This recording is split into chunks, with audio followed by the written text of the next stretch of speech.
And we're back with another episode of the Lakers Fast Break podcast. It's Gerald Glassford coming right back at you here from Lakers Fast Break, Pop Culture Cosmos, where we cover the latest news and trends in pop culture each and every week, twice a week, wherever you get your podcasts. Also, as well, Inside Sports, Fantasy Football. Go ahead and check out what Joe and I do each and every week, or Chris Sardieri, what he may be on tomorrow with me.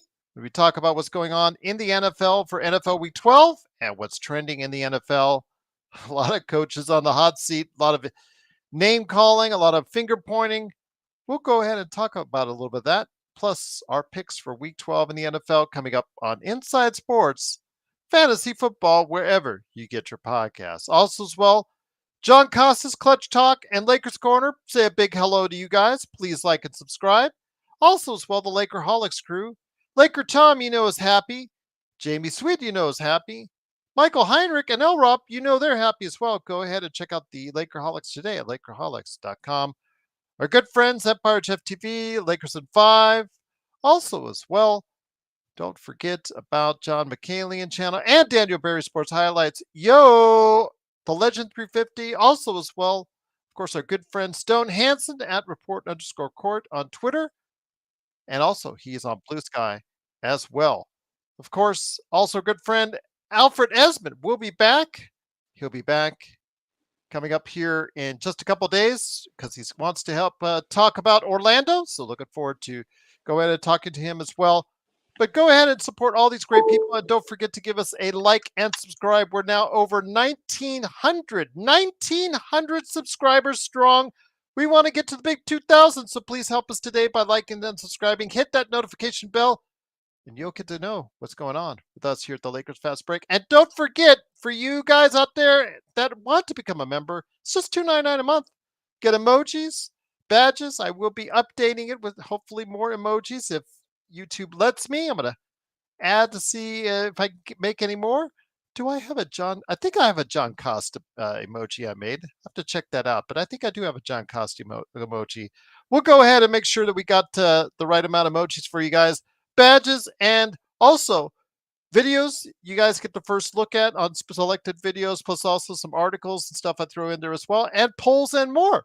So go ahead and check it out today for just $2.99 a month right here at the Lakers Fast Break Podcast. Well, the Lakers, it's NBA Cup time again. The Lakers already with one big victory under the belt in the NBA Cup turn to the strange yellow court at the Crypt. God, that thing looked like it was making my screen like wig out like it was back in the 1970s or something. It looked like it was in Technicolor. Yeah, not good. But it was good for someone, and that someone was Dalton Knecht, because tonight the Lakers and the Utah Jazz played in the Emirates NBA Cup in Game 2. The Lakers had a chance to go ahead and become the only undefeated team in their group that's in. I think it's Group B, if I'm not mistaken. And you know what? After a little bit of a quiet first half for the Lakers, again, they got off to a good lead to start off, 34-22 at the first quarter. Kind of a little bit back and forth in the second, but they still held a decent lead in the halftime. It was the third quarter where Dalton Knecht went off big time for the Lakers in a 40-point third quarter. And despite the Utah Jazz coming back strong and the Lakers looking terrible on defense in that fourth quarter, so Utah scored 43 points. Dalton Knecht with the huge game and tying a Lakers rookie record with 9 3-pointers and 37 points. Anthony Davis chipping in himself with 26 points, 14 rebounds, 6 assists, and 2 steals. And LeBron James, 26 points and 12 assists. The Lakers, despite the not so great defensive time, especially the transition defense, they get away with a victory. They were up by as many as 23, 25 points, but unfortunately they shaved off most of it. But still, they came out with a victory, 124-118. They're now 10-4 on the season. Right now in the standings, in the Western Conference standings, they are right there still in third place in the Western Conference, just behind the Thunder and the Warriors. And here today to discuss what's going on with the Lakers. Good man indeed. He is the mastermind behind Clutch Talk and Lakers Corner. It is the Fila man himself, John Costa, the president of the D'Angelo Russell fan club. And I've got actually an important question to talk to you in a sec, which I've been bringing up as a poll for my members and then also during playback. But I want to hear your thoughts on that in a sec. But let's hear your thoughts first on the game itself. A big victory for the Lakers, another NBA Cup victory for them. They're still undefeated all time in the NBA Cup, whatever that's worth. But still, the more important thing, the Lakers are 10-4. They're the top four in the West after a victory over the Utah Jazz. Yes, Gerald. Yes, and it's good to see you. What's up, Jay? What's up, Alan, Ishan, everybody in the chat, man? Good to see everybody. Happy to be here. But man, let's talk about this game, Gerald. 37-point game, Dalton Connect. If us Lakers fans, we already knew about this guy. But if you guys out there in the world did not know about Dalton Connect, well, guess what? On Tuesday, November 19th, you just figured out about Dalton Connect because man, Gerald, we got a star on our hands, and I'm not just talking. Put him on the corner with LeBron James and Anthony Davis, and just let him catch and shoot. We got more than that, man. Dalton Connect is I want to say he's the guy that can take us to the next level, but we're so far from that next level that I'm not saying it's. I'm not saying that Dalton Connect will take us there, but man, I mean, when we were really struggling these last couple of years, the one thing I was asking for was why was our roster construction constructed so poorly to where we don't have shooters around LeBron. This is the exact shooter that we want to have around LeBron. Um, as far as the game, look, I'll say this. I think that we were rolling and we had control of the game most game. One of my friends was told me like he made a great point that it's like, why did we even pull Dalton Connect out and let him sit for that little extended stretch, and we still kept LeBron and AD in there? Because I mean, if it's about not injuring players when we're up a good amount, totally feel you. But if it's about uh winning the game, why in the world do we take out the hot hand? And that's when our lead did dwindle down a little bit. And then I got to talk about what everybody is asking me to talk about here in the chat, and that's D'Angelo Russell, man. D'Lo, what do I say about this man? You got to take the good with the bad with this guy. I mean, a couple of games ago, everybody was just raving about him and saying, "John D'Lo, the fan club." And I still stood on all 10 toes, and I'm going to continue to stand on all 10 toes. With this man, you got to take the good with the bad. Now, the one positive thing that I did like to see from him is overall he didn't end up having a good game, but on the offensive end, but he was doing, at least in this game, more on other parts of the game than I do see him do in other games. Like for example, tonight he didn't have the shot going. He was 0-4 from the 3-point line, but he got 6 rebounds. I think he had one really big block that caused some momentum. Had some his typical assist that he has. So to me, it was like, damn, D'Lo, still another poor offensive performance. But if you can just bring it in other aspects of the game, hey, I'll take it because you got to take the good with the bad with this guy. I already said it, man.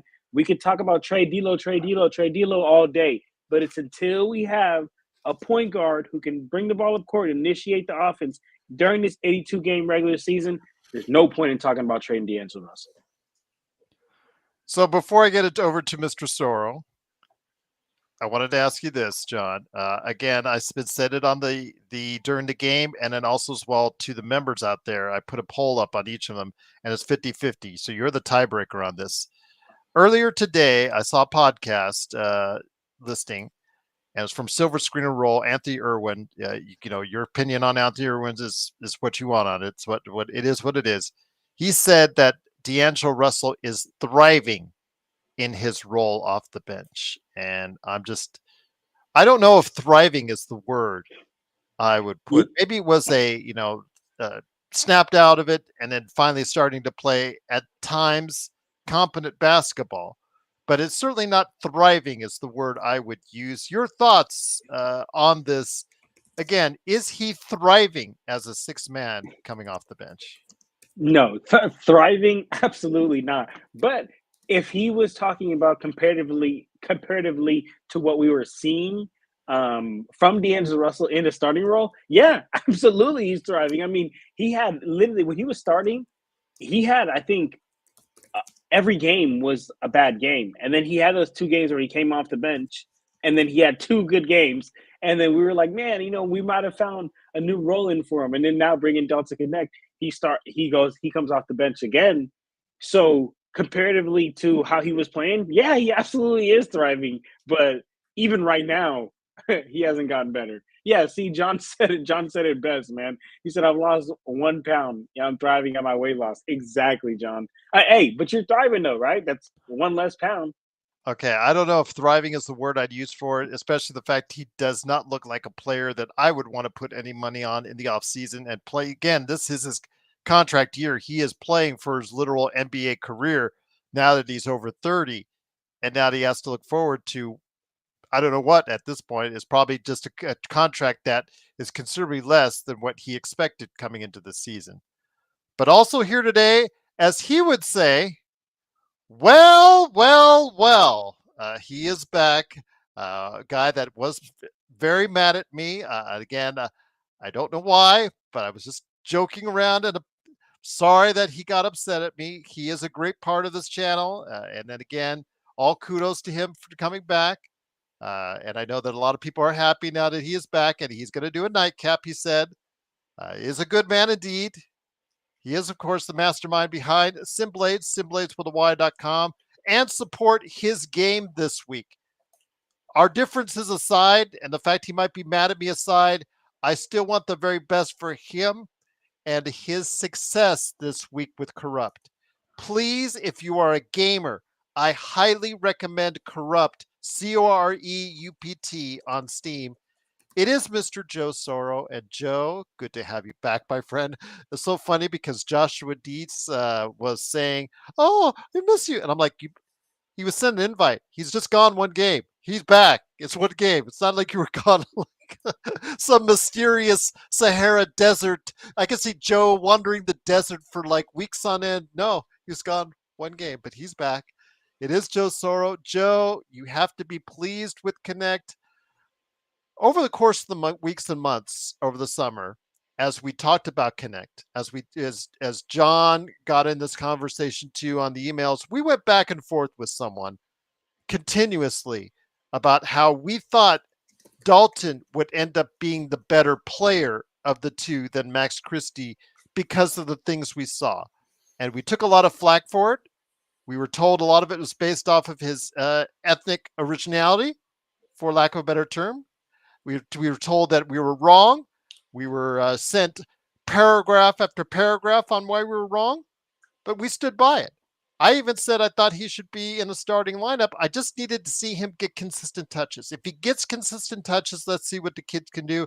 And in the past 4 games, that's exactly what he's gotten. And you've seen this is the best right now you're going to see at Dalton Connect. I don't expect 9 of 12 from 3 every single game. If you guys are, that's a lot to ask from a rookie and a kid. He does have his defensive issues. Allen is absolutely correct. He will have some shot issues. I know that people will talk about why did he take a shot or two. But again, this guy comes to play and he has an explosiveness that very few players on the Lakers team have, Joe. And again, it is good to have you back. I didn't go anywhere. I know that, but I miss you, Joe. I miss you, Joe. Thank you, appreciate it. I don't think anyone guessed as touted as he was coming out of Tennessee.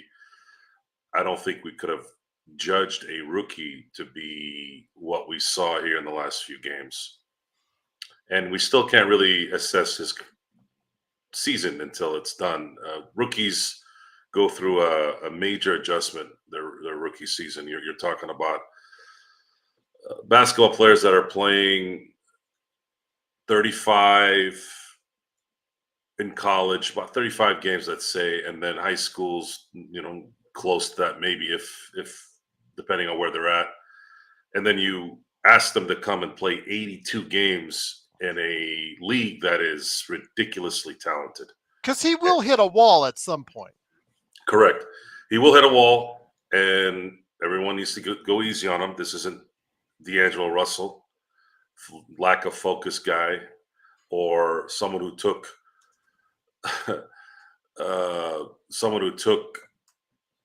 Gabe Vincent's courage. I don't know what's going on with him, but it's very, very telling with him that he has absolutely zero confidence.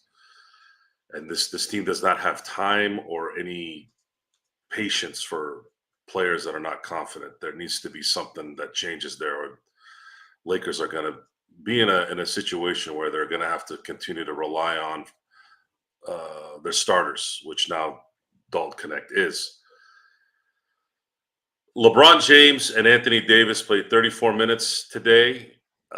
Should have been less had they not kind of wilted at the end in there. But I've watched enough basketball in my time. That always happens, it seems. You're up 20, you're kind of winding down, and then all of a sudden the opposing team starts to learn how to play basketball all of a sudden. I wasn't too concerned about it. Obviously, it's important because there needs to be a point differential in this tournament. But I always say, win your games, and you don't have to worry about that. Dalton Connect is everything and everything we were hoping for. If we can get at least 3/4 of what we saw today, because obviously I'm not expecting him to play the way he played tonight. Not even the best players play like that. He was unconscious tonight. And if we can get 3/4 of that during the year, it's going to be huge. Reeves, I think, is going to do what Reeves does, so I'm happy with him. AD is looking like an MVP. It's him and Jokic the first quarter of the season almost. And Jokic has missed some games as of late. Right. So that's good. And then LeBron is slowly starting to. Did he play 40 minutes? I showed 34. Let me go ahead. I'll he played 34, guys. He didn't play 40. Yeah, 34. It's 34. Malcolm. You gotta get better box scores, brother. 34 piece for remember AD. LeBron sat for a while, but AD also got hit in the nether regions and went back to back. So he got 34. Yeah, they played 34, which is perfect. I would love for those guys to play 34 minutes a game, especially AD's line. AD's line was 26 and 14. It was shooting 10 of 15. Mm-hmm. Yeah, that'll work. He even had 6 assists. He didn't have any blocks, but I mentioned this. Well, I mentioned this on playback real quick. I apologize, Joe, but if he had shot this way when he was, a teenager, when he was in his early 20s, mid 20s, what if he had always shot this way plus had his game? Would you evaluate him differently at this stage of his career? I don't think you could have done that based off where the NBA was at the time. Okay. If you went back in time knowing what was going to happen, yeah. But I just don't think a guy that talented down low, I just don't think that it's still better to do what you're doing now with him and then have him throw up a couple of, long distance shots every now and then. Where it's not so much whether he shoots that shot on a regular basis, it's when he shoots it and the impact he has when he makes it. This year, when he's shot it, he's made them in critical times during the game, which is similar to what was going on in 2020. And a lot of this also is confidence. We cannot deny right now, absolutely cannot deny right now after 14 games that there's something that JJ Redick has done mentally to this team. There was some discussion of this.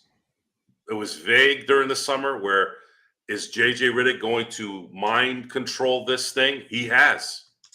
And I'm not going to count Gabe Vincent and D'Lo. I don't care about those guys. Those guys are doing what they've always done. Jesus can come down and they're not going to change. What's more important is the ball movement and the team aspect, the personality, the identity of this team finally is here. And their identity this year so far after 14 games is they are a step ahead of their opponents in terms of where they're going to go with the ball, how they're going to distribute it, and guys that are moving the F around. And they're making shots, which that plays into why, because now you're getting more spacing. Now, when you're feeling comfortable running a set or knowing, hey, I might be open, your confidence goes up, right? And maybe I'm holding out a little bit of hope here for D'Lo because this is identical to how he started last year.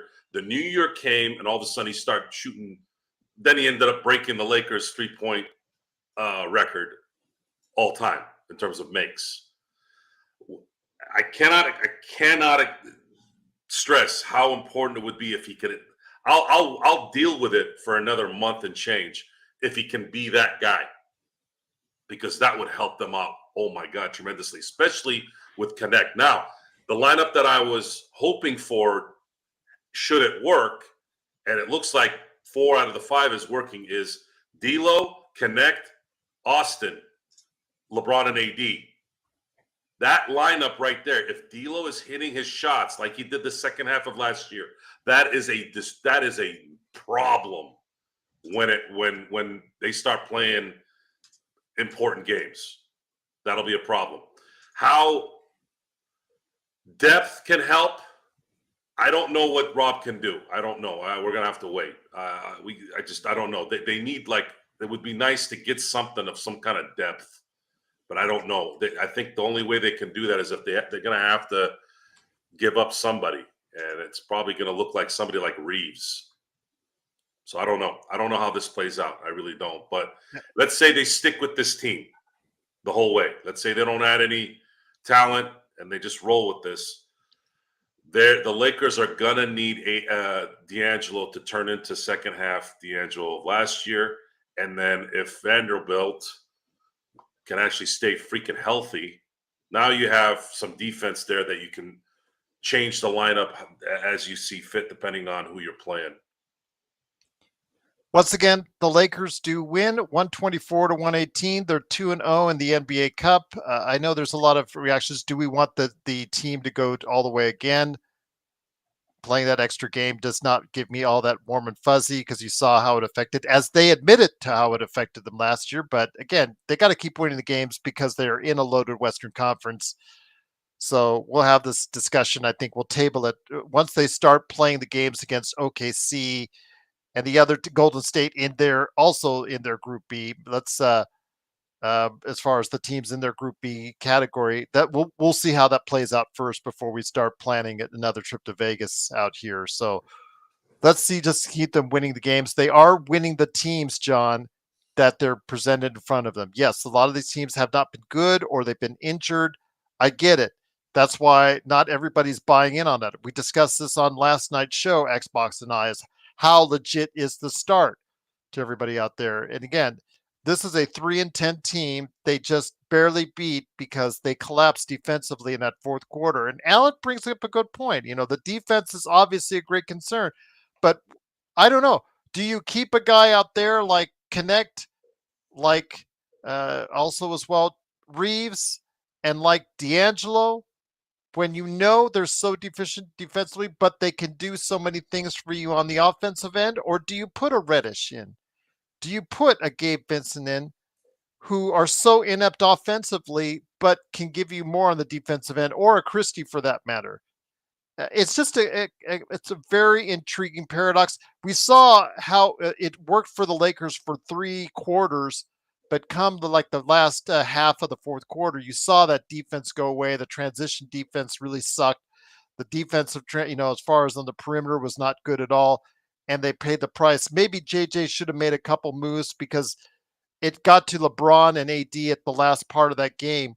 Maybe they should have taken out a Connect earlier, or maybe a Reeves earlier, or a D'Lo earlier, just to adjust for defense to make it a little bit easier. But right now, it's hard when you have so many one-way players, John. You have to pick and choose which side of the sword you're going to fall on, offense or defense. Yeah, yeah, absolutely. And you know what's frustrating, Gerald, is um, actually, I wouldn't say frustrating. So you know, you guys have said this. I mean, you guys know I say this all the time. I don't think that there's one starting lineup we should go with. Like, I don't think there should be a fixed one. I think every week we should. Uh, I mean, sorry, not every week. I guess it's a game to game thing because I think NBA is all about matchups and you're facing a different team night on a night to night basis. So, with that being said, your lineup should be different night to night in most cases, right? In most cases. Uh, but in the case of the consonants of D'Lo, I mean sorry, not D'Lo, of LeBron, of AD, I think we now need to start adding in the other consonant of Dalton Connect. I think no matter what we do, no matter if we need help on the bench scoring, no matter what we do, we need to keep that. I think that those core three together. If we want to bolster the bench, I would rather, before moving Connect to the bench, I'd rather move AR to the bench only because he's more of just a shot creator on his own. He's not, he can catch and shoot, but he can also get the ball, ISO, go to work, and be able to either create a bucket for himself or be able to get to the line. Not that Dalton Connect can't do that, but I don't think he can do that to the same level that Austin Reeves can do that. But what he can do is sit in that wing when LeBron James is coming downhill from a high pick and roll with Anthony Davis, and the defense is going to have to crash because that's LeBron James. If you don't crash, he's dunking that, sledgehammering that. But if you crash, that's that constant kick out. As far as to answer your question, Gerald, I don't think that there should be a fixed lineup every time because, like I said, man, the NBA is about matchups, and we got to see who we're going to match up with on a night-to-night basis. I know we have the Orlando Magic next. I know they have a good amount of players out. Paulo's out for sure, but that's a big team. Like that's a really big team. I think all their players might be from the starting lineup might be like 6'5" or 6'6" and up. So we'd have to play that different and come out with a different lineup than we would have to against a smaller team. So that's what I'm trying to get at. But essentially, we got to keep Ron in there, got to keep AD in there, and got to keep Delta connecting there together. Joe, again, when it comes to what we see with the Lakers tonight, again, 124 to 118, they're doing enough to win.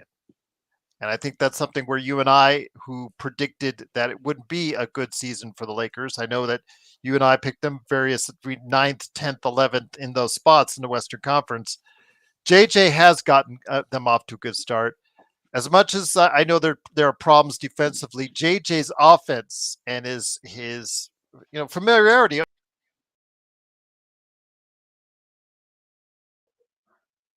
What just happened? I don't know. I didn't touch anything. That's weird. But anyways, getting back to what we're seeing, I'll fix it on the post.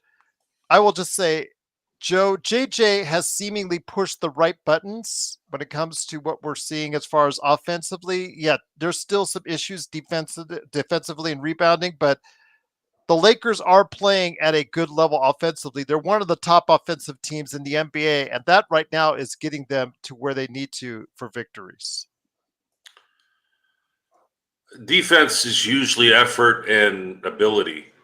I don't know necessarily if you can teach good team defense.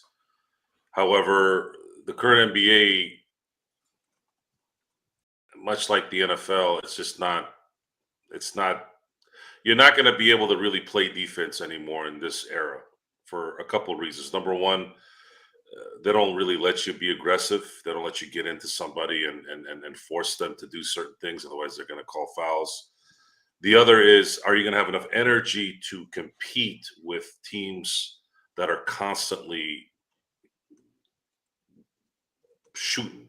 The fingers on the trigger, like nonstop. It's never, oh, okay, they're going to walk the ball up and then they're going to kind of pass the ball at the backcourt. Then they're going to throw it down low and then let the big man kind of dictate what the offense is doing, let the clock run down, and then all of a sudden throw it to someone who might be cutting or open it from three. Those are very rare instances in a game these days. Now it's 7 seconds or less, it seems. And then even when they do, let's say, do that, you don't get another 24 seconds. It's 14 seconds. So you're in a hurry even then.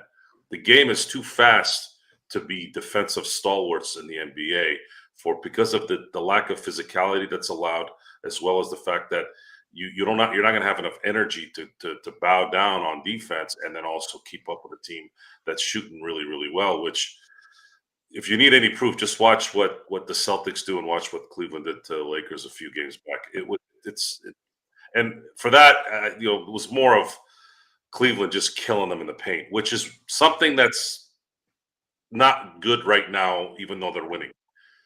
Any team is getting to the basket at will. Now, it's not good, but I think what's happening is they're taking that over getting killed from the perimeter, deep into the perimeter.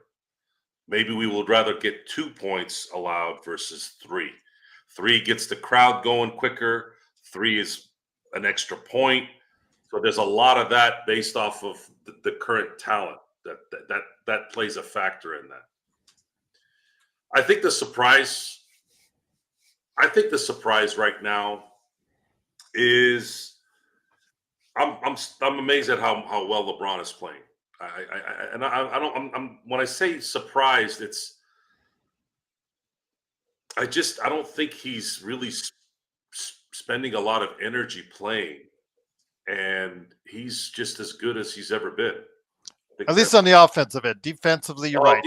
Back to what I was saying, you can't play defense in the NBA. The only reason why AD plays defense is because he's a shot blocker. Yes, he also has the habit of getting steals as well, but that's usually within some kind of scrap or uncoordinated setup with whatever the opposing team is doing, and then he ends up getting the ball.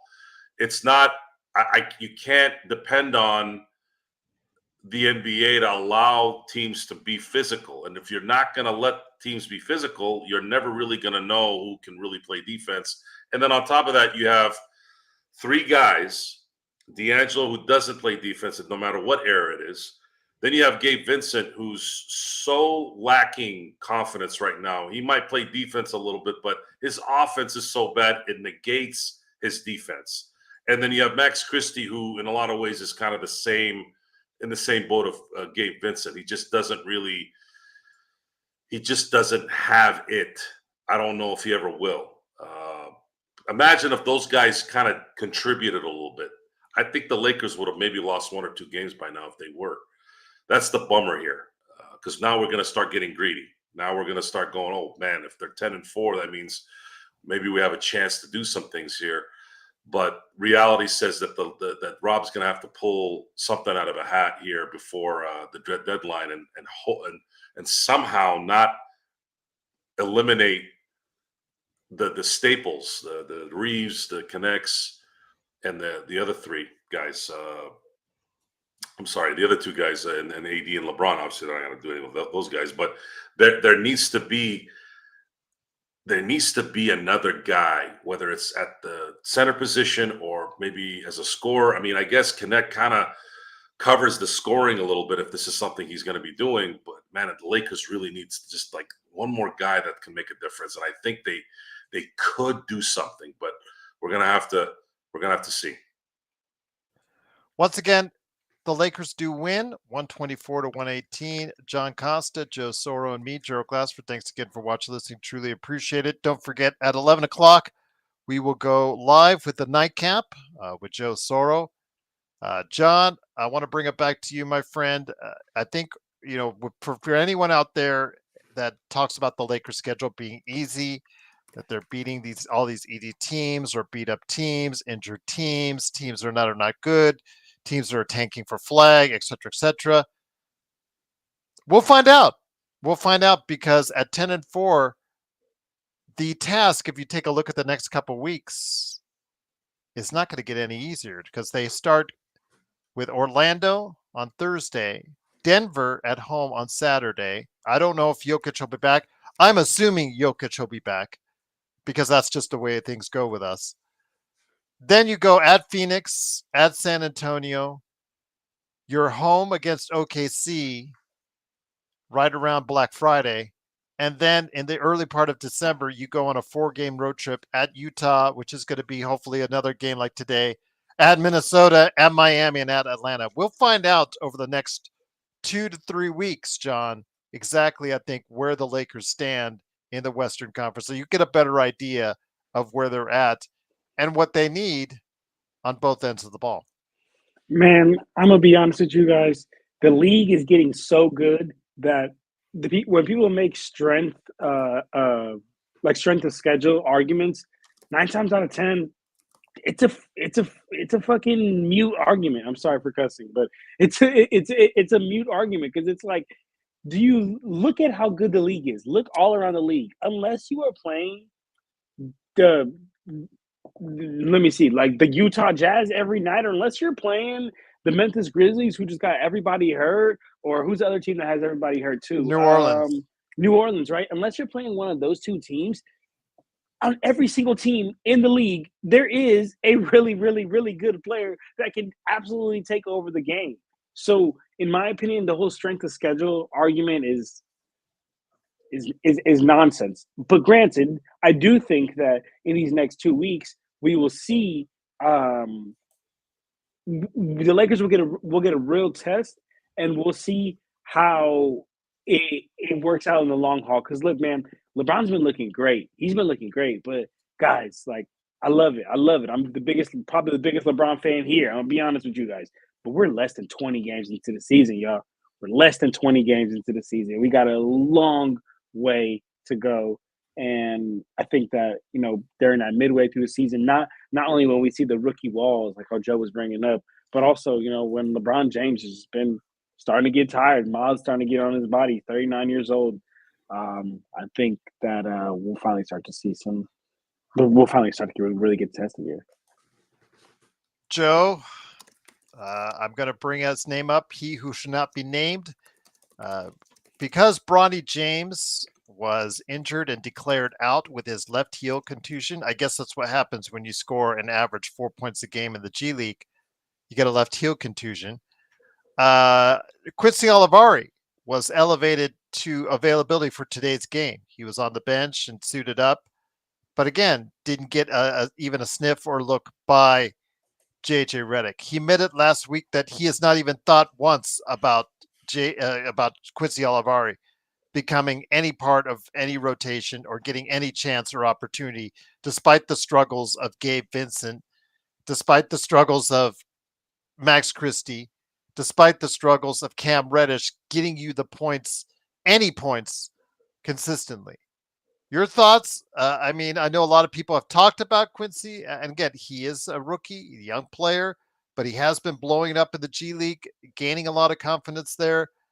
You already put Armel Traore as far as out there for a sniff last week to see what he can do. I mean, we've seen Maxwell Lewis get ups, and he's produced in the G League. What's going on with Quincy Olivari, man? I mean, what does this kid have to do to even get a sniff on the Lakers' regular roster and get an opportunity to at least play even anything outside of garbage time? I think one of those three would have to get hurt. I think they're going to ride this Gabe, Max, D'Lo thing until the wheels fall off officially. It's just Olivari is a rookie, and he's unproven, and a lot of times it's a tough decision to put someone like that in a high pressure situation like the Lakers. You don't want to kill his confidence. You don't want to use that possible positive setup until you absolutely have to. I don't know. 14 games in, yeah, we got some things right, but right now I'm still surprised that they're at 10-4, because how are they winning? And three of their main guys are playing like garbage. It's not even bad. It's just they're playing like garbage. Well, I think they're playing well because there's something going on with AD and LeBron and the guys that are starting that are, least 4 of them, that are just kind of playing even above their abilities in a lot of ways. LeBron playing as well as he is in his 22nd season. That's not we've never seen that. AD is playing better than I've ever seen him play. And then you have Reeves and Connect. Connect, he's a rookie, so we don't have any base there, but dropping 37 as a rookie and making 9 3-pointers, Jesus Christ, dude, that's not a normal thing for a rookie. And then, of course, Reeves is Mr. Dependable. Reeves is going to be the AC Green of this team. He'll always be there, and he'll always do what he's supposed to do. And that's the tough part with him is he going to be a piece that the Lakers are going to have to throw into something so that they have a chance at maybe getting a third guy? That's kind of what's in the back of my head with him. I don't know. I really don't know. Mission, the Black Olives will 30 be 30 games. So it'll be if the Lakers are in the top 4 or 20-10, I'm eating the Black Olives. Yes, let's hold up. There's still 16 games left. So before you guys send us the Black Olives, let's go ahead and see what happens first. Again, for those of you who don't know about this, I can't. Black olives is death to me. It's bad. Green olives, there's green olives I can eat, but I kind of struggle with some of them still. The sangria olives, the smaller ones, those ones I can tolerate. Like I can eat those normal. Certain green ones I can handle, even though the taste is still not really where I want it to be. But black is death. Pardon the pun. Yeah, black olives. Wow. It's bad. Like my palate does not respond well to black olives. It's like black licorice. I think it's worse than black licorice actually, because I always kind of go into my head whenever I've had black licorice. I'm like, oh, this is like eating a Jaeger stick. But you said like a can or a jar, right? And I said I'll do it with you. I hate matter. black olives too. I mean, jar is the ones that I always see. Cans always kind of freak me out because I always feel like I even take them off a pizza. I don't even like them. I can't even eat them with pizza. I still taste it somewhere. So whenever somebody has something with olives in it, black olives like pizza, I'm like, fuck. Jeremy's like, I'm eating black olives now for Joe. Well, again, we'll see at 30 games. And by then, we should have a better gauge on where the Lakers are this season, Joe, because in 30 games, there's still 16 games left. And in those 16 games, I mentioned the Lakers will have some strong tests. So if they start whittling back closer to 500, maybe that's more in line with what we thought. But again, this team, I'm still very nervous, Joe. I have been very nervous. I said, you guys enjoy it, but I'll be nervous for you because they are one AD and LeBron injury away, in my opinion, still from just having it fall apart. Because I think it's that tenuous, and I think it's that, I guess, unsafe. That I guess it's just so hard for me to believe that the Lakers could survive for a 2-3 week stretch without LeBron, or especially AD. Well, the next, I believe, 9 games there really isn't a lot of there's really not a lot of kind of breaks in terms of who they're playing. Orlando, I know Paulo's still out, right? Yes. Yeah, he is. But Orlando's out for the game. Orlando's still winning. Their team and their coaching is kind of similar to us in a lot of ways. Then you have Denver, and then Phoenix, San Antonio. San Antonio, I think beat Oklahoma City pretty badly today, didn't they? Without Wembanyama. It wasn't badly though. It wasn't badly. OKC really. Well, they were up a considerable amount. Maybe Oklahoma City came back. But it was without Victor Wembanyama because he's been injured since he bumped knees with AD. Okay, so Chris Paul had a crazy game. This next 9 really the rest of the year, there's really not a game I can look at because even the Utah game is in Utah, and you all know how Lakers, no matter who's been on their team, what stars they've had, what championship years they played in Utah is always a pain in the rear end. And Utah, towards the end there, I mean, they ended up scoring, I think, 43 points in the fourth. Even though the Lakers kind of took their foot off the pedal, they were running some pretty good sets, even when the Lakers started playing harder a little bit towards the end. But the Lakers are going to make their mark here in the next really in the next month and some change. And a lot of it is on the road. I mean, they are on the road a lot in the next 15 games. And they're playing some good teams on the road. Minnesota, Miami, I know, Miami, Atlanta, I know, but that southern area always, I don't know what these guys do at night, partying or whatever. It's always kind of like the Orlando, Miami, Atlanta triangle is always kind of like they always leave there 1 and 2 usually. So it's gonna be they're gonna earn it. They're gonna earn it here in the next month. If they can get past this little gauntlet and let's say win 60% of their games, I think then we're probably looking at a team, barring any injury, that they're for real, and I think they're going to go after a playoff spot without a play-in. I did make a John Costa emoji. Okay, that's right. Okay, I always forget who I made it emojis for, but yes, you have been immortalized in emoji form, and if you could go ahead and use a John Costa or Joe Soro or me or many members of our panelists emojis today as a member for just $2.99 a month. It is the Lakers, of course, winning 124 to 118. John, bringing you back in here again. The Lakers, they're just playing whoever's in front of them in the schedule. Again, they're going to get people who are going to come right back at you continuously, John. They're going to say it's the schedule. They're facing off against the teams that are injured. They're not good. They're playing for flag, et cetera, et cetera. But still, again, they are winning. This is hopefully building confidence. There is going to be it ramps up. The competition starts to ramp up. And as Alfred and I will discuss on Thursday, it's going to ramp up a lot more starting on Thursday against the Orlando Magic. So we will start seeing in the Lakers getting those tests that I think a lot of people are very excited to see, John. Yes, and honestly, I'm excited to see myself because I think as Lakers fans, we all have one goal, and that's to raise up the Larry O.B. at the end of the year. And to get there, you got to go through trials.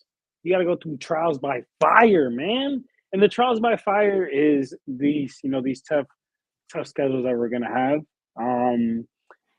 I don't think that we should, bring it one night versus not bringing it another night. I think we should be constantly bringing it every night, in my opinion, regardless if we're playing the Utah Jazz, if we're playing the Boston Celtics, because that's what the great teams do. That's how the great teams get to the promised land. So that's what I would say with that. But hey, I'm excited to see it myself, Gerald. I want to see this. I want to see this testing here.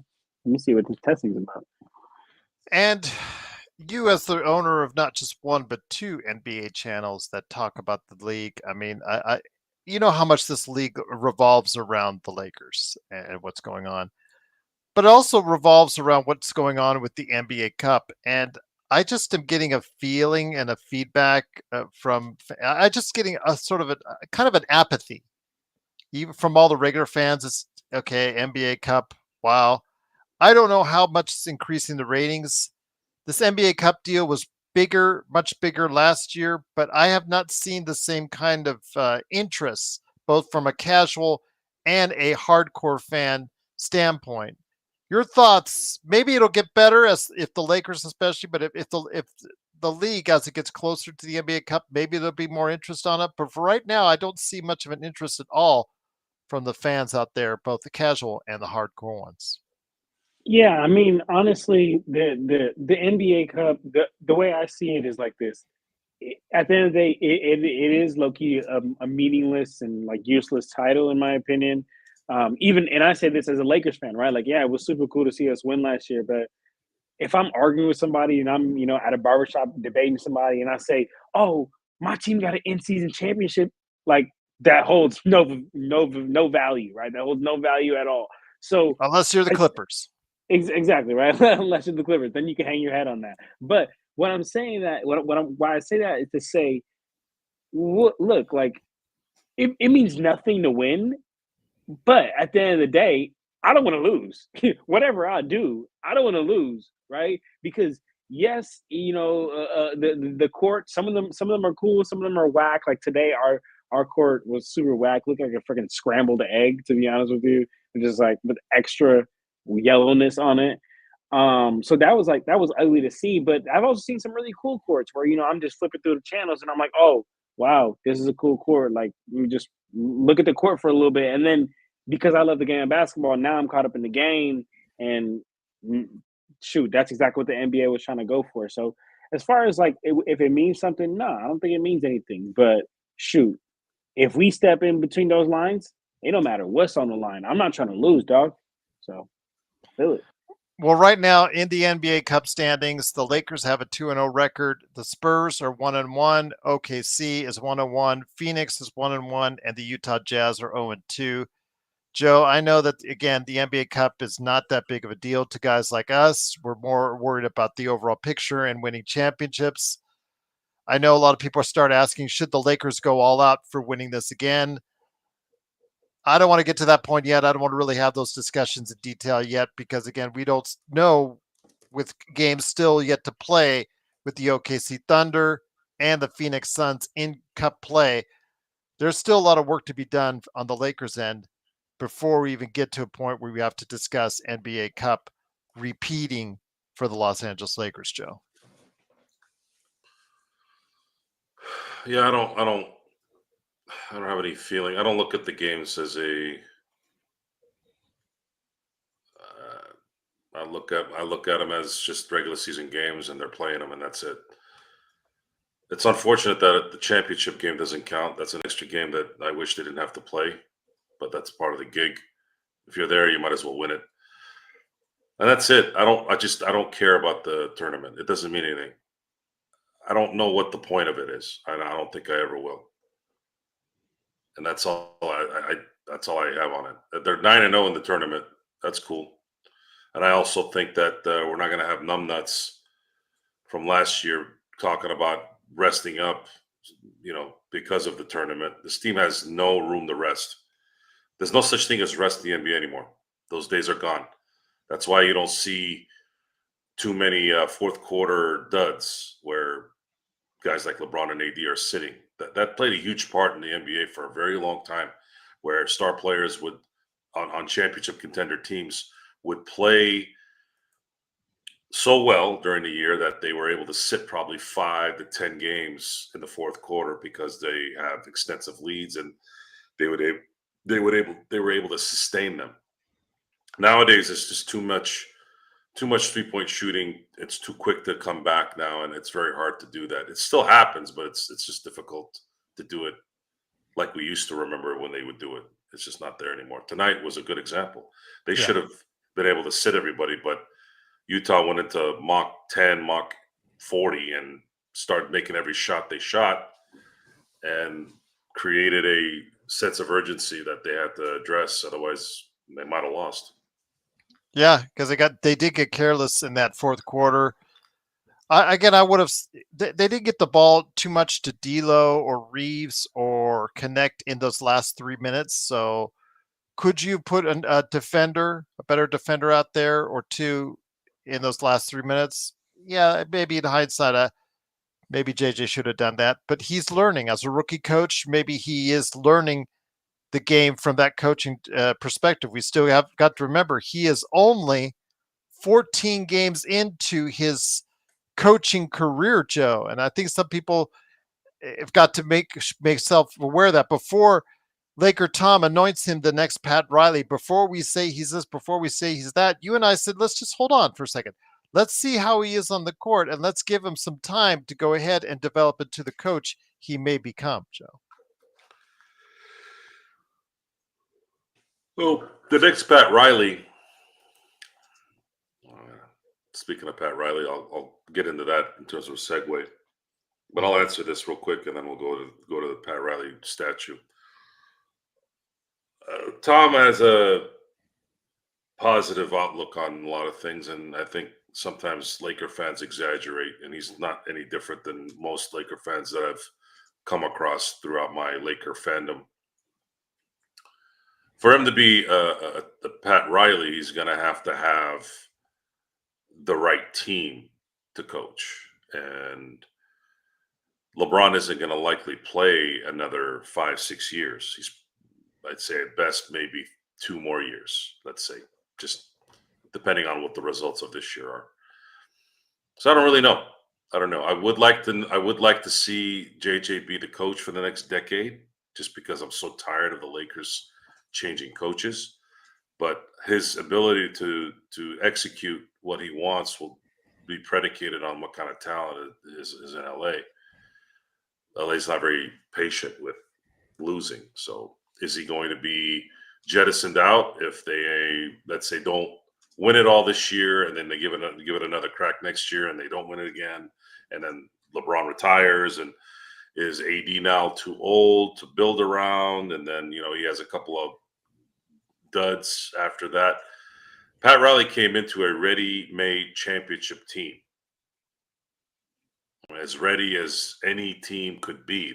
He'd already won a championship with them as an assistant coach, and then he had to replace Paul Westhead a couple years later, and he ended up making a run there until 1990, when usually that 5 to 8 year window, if you're lucky, where the coaching message is starting to go to deaf ear. There's definitely that chance with JJ Redick, because JJ Redick, as far as his comparison to Pat Riley, he's a very opinionated guy and very feisty and very fiery, and will call you out. That tends to wear out players over time. Not blaming him for it. It's just how it goes. Unless he got a Tim Duncan-like guy, like Greg Popovich had, and heck, even Dirk Nowitzki, when he was with the Dallas Mavericks, they still had to change coaches how many times? It's Quite a few. It's a difficult thing. It's a difficult thing. The Popoviches are rare in itself, and you would need someone like Tim Duncan to kind of run that. And I think it made it easy that they also had Manu Ginobili and Tony Parker, whom bought into that kind of discipline and that kind of coaching. So yeah, his future is unknown, but he's starting pretty well. I'll just put it to that. And as far as Pat Riley's concerned, and his this was a surprise to me. I actually didn't think that the Lakers were going to do the coaches now. Apparently, they're going to get a statue out for Pat Riley, which now means that Phil Jackson's going to get one too, because you can't put Pat Riley up there without Phil Jackson. My other question was, as soon as I heard that, I thought of Phil Jackson, obviously, and then I thought of John Kudla as well. Kudla is won 5 championships as the coach of the Minneapolis Lakers. So are they going to put him there? Because he's just as important to the Laker history as Pat Riley and Phil Jackson. We're talking about, between those 3 coaches, you have 5, 4, and 5. Kudla won as many championships as Phil Jackson. And Kudla just passed away like in 17 too. I didn't know that. He lived to be 101. So salute to John Kudla. I hope after they put Phil Jackson's statue, I'd like to see if they consider him. Absolutely. I know he's often forgotten and not talked about, but definitely he was a great part. We want to remind, and again, it's important. I obviously, we weren't around at all, not even close. I mean, shit, my parents were barely born when he was doing his thing, right? No, they weren't born actually when they were winning their championships.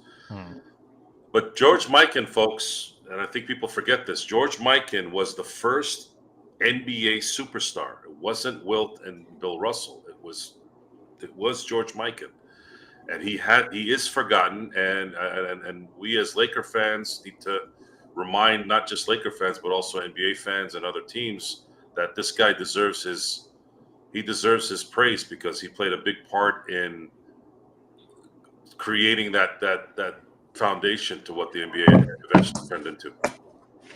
Did you guys growing up playing basketball? Any of you guys ever heard of the Mikan drill? that it's basically you're just laying it up from side to side and do it from the front, you do it from the back as well. And when I was a kid, I'd always known I always hear oh, the mic and drill, and I just knew it all right, just lay it up, lay up. Come to find out, I heard that the mic and drill was named the mic and drill because he freaking sucked at making layups, and coach had him hitting the mic and drill like that. So just want to say I've never seen him play though. To be honest with you. I'm just going to say this, Jeremy, I know you're talking about Reed Shepherd. I did pick Reed Shepherd, and I'm not going to back away from that for Rookie of the Year because you saw how he dominated during Summer League of the preseason. He looked like he was going to be really a breakout star, but you know what? Houston's winning, and they're winning without Reed Shepherd. He's getting very few minutes, and in those minutes, he's not playing well at all. I mean, I'm assuming it's just like how Dalton Connect started out. Dalton, when he was only getting 6 to 9 minutes a game, he's barely getting any touches. He's not finding any rhythm. And for a guy that is a shooter like Reed Shepherd, you need touches. You see what happens. When you get touches consistently in the offense, you get those opportunities. It's good. But right now, Houston is 10-5. They've got Van Vliet playing out of his mind because he dropped 30 something, I think, in their most recent game. They don't have a need to play Reed Shepherd any big minutes right now. So, Jeremy, Dalton Connect is clearly playing better than almost any rookie right now. Jared McCain, who's probably the leader in the clubhouse right now, if you ended it today as far as Rookie of the Year, he was probably going to get less time because Tyrese Maxey is most likely going to play tomorrow, if not Friday. So once he comes back, that's less touches for him in the offense. And if Joel Embiid, who got called out for John, I don't know if you mentioned this on Clutch Talk yet, they had a behind closed door meeting and Maxey called out Joel Embiid for being lazy, being late to practice, being out of shape, et cetera, et cetera. I'm telling you right now that Jared McCain, he is still going to be a part of that offense, but I think right now, if the opportunity still is there for Dalton Connect to play these kind of minutes and to play with LeBron, feeding him the ball, if still running plays for him, he right now could look like a early candidate for Rookie of the Year. But he has to keep getting these looks. It's all about getting these looks.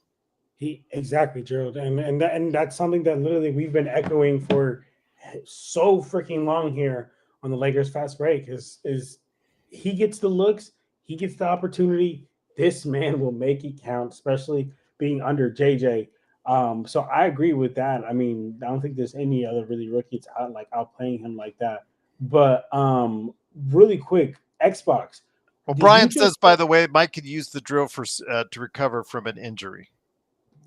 Yeah. Okay. No. Sure, brother. I mean, I just found out about it when I was an adult after I had throughout high school and college and doing that shit. But yeah, sure, whatever he was. But I did hear of the mic, and and I used it as far as trying to just practice and work on my layups for me. Yeah. Sure. All credit to George Mikan. But real quick, Xbox, brother, did you say that you think that the Rockets are better than OKC, or am I not understanding that correctly? I want to make sure I got that understood because that's crazy if you said that, brother. Because and then Xbox, like I said, maybe you want to come here. Actually, we need to go to the nightcap real quick. Let's wrap this up here real quick, and then we'll go to the nightcap. So, John, final thoughts on the Lakers game before you can stay on with Joe for the nightcap before we head on out. Yeah, let me just get myself ready for the nightcap, and I will come join up. But as far as final thoughts, Dalton freaking Connect, man. K4. Feel like I'm a little kid again, and I was playing Connect 4, but instead we got the shooter on our team, man.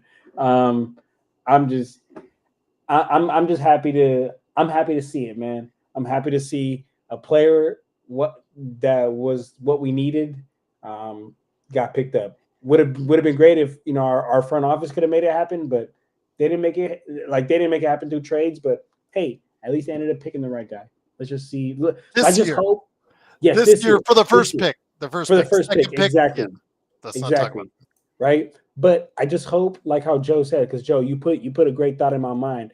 I hope that the Lakers don't freak out and say, like, oh my gosh, like we're the Lakers. We always need to have headlines. Fuck it. Let's just trade Dalton Connect so we could get this third star and ruin everything. So with that being said, Lakers Corner, Clutch Talk, get at me. And I'll see you guys here in a little bit. You going to stay on for the nightcap? I am. I just need to get myself prepared here for the nightcap real quick. Okay, well then you do that. I'm actually going to go ahead and take care of some things off camera, so I will turn it over to Mr. Sorrell here in just a few seconds. Once again, the Lakers win 124 to 118. Xbox, get on up here, man. I sent you the link. Get up here and join Joe on the nightcap. All the way from Australia. You can do it, my friend. We love you here. We love each and every one of you. Please like and subscribe. We're so close to 2,000 subscribers. Get us there. Bring it home, just like the Lakers did tonight, 124 to 118. It is the Lakers Fast Break podcast. And now we turn it over to the nightcap.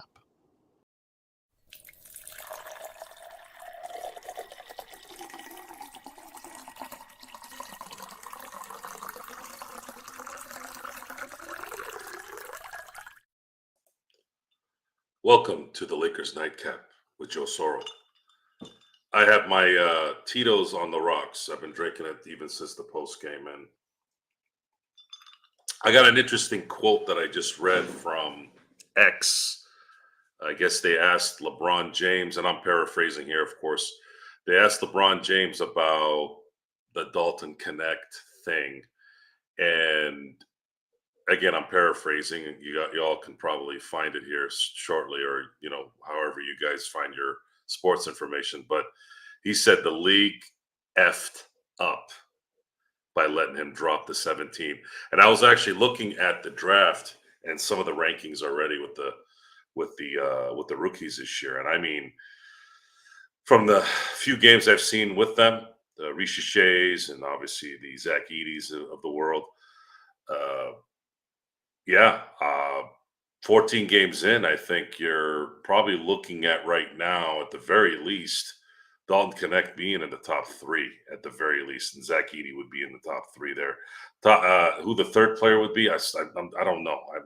Would it be Sarr? I don't know yet. I haven't seen enough of him to kind of gauge where he's at. But statistics aren't popping out on a lot of these guys. But that Dalton Connect's line tonight isn't anything I've seen any rookie do this year yet, at least that I can remember. So the Lakers could be at the precipice of something interesting here. They may have the guy that should have probably been at least top three in the draft. That's a hell of a haul if you can get a guy that was supposed to pick that should have been picked in the top three at 17. And this is good stuff, guys. This is going to go a long way in possibly giving the Lakers a chance to maybe do something here. But I still do think that the Lakers need to get one or two guys that can be dependable because there's too many duds still not contributing, and I don't know if that's going to change. D'Angelo has shown a history that he can. Max Christie, I don't know, as far as I'm concerned, probably not anything there. You could say Gabe Vincent might have a switch, but I don't know if that's possible. He was very, very good in Miami the last year he was there up until he got to the finals. Then he got worked. But that could change too, and it would really help. And of course, with Vanderbilt and maybe Christian Wood coming back, they'd have some depth there, and maybe those guys can contribute. But I don't know. I just think that I'm going to continue to just focus on each game, and their schedule right now is going to start getting a little bit tougher. And yeah, I know, Jeremy.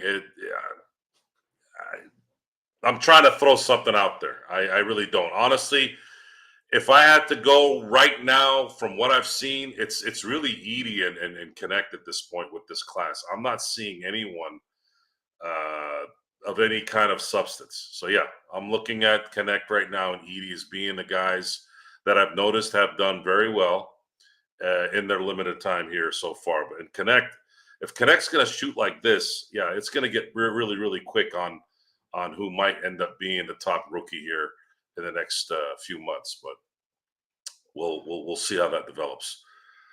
As far as no on Chris Paul, Thane, what is that? No on Chris Paul. Did somebody mention the possibility of trading for Chris Paul?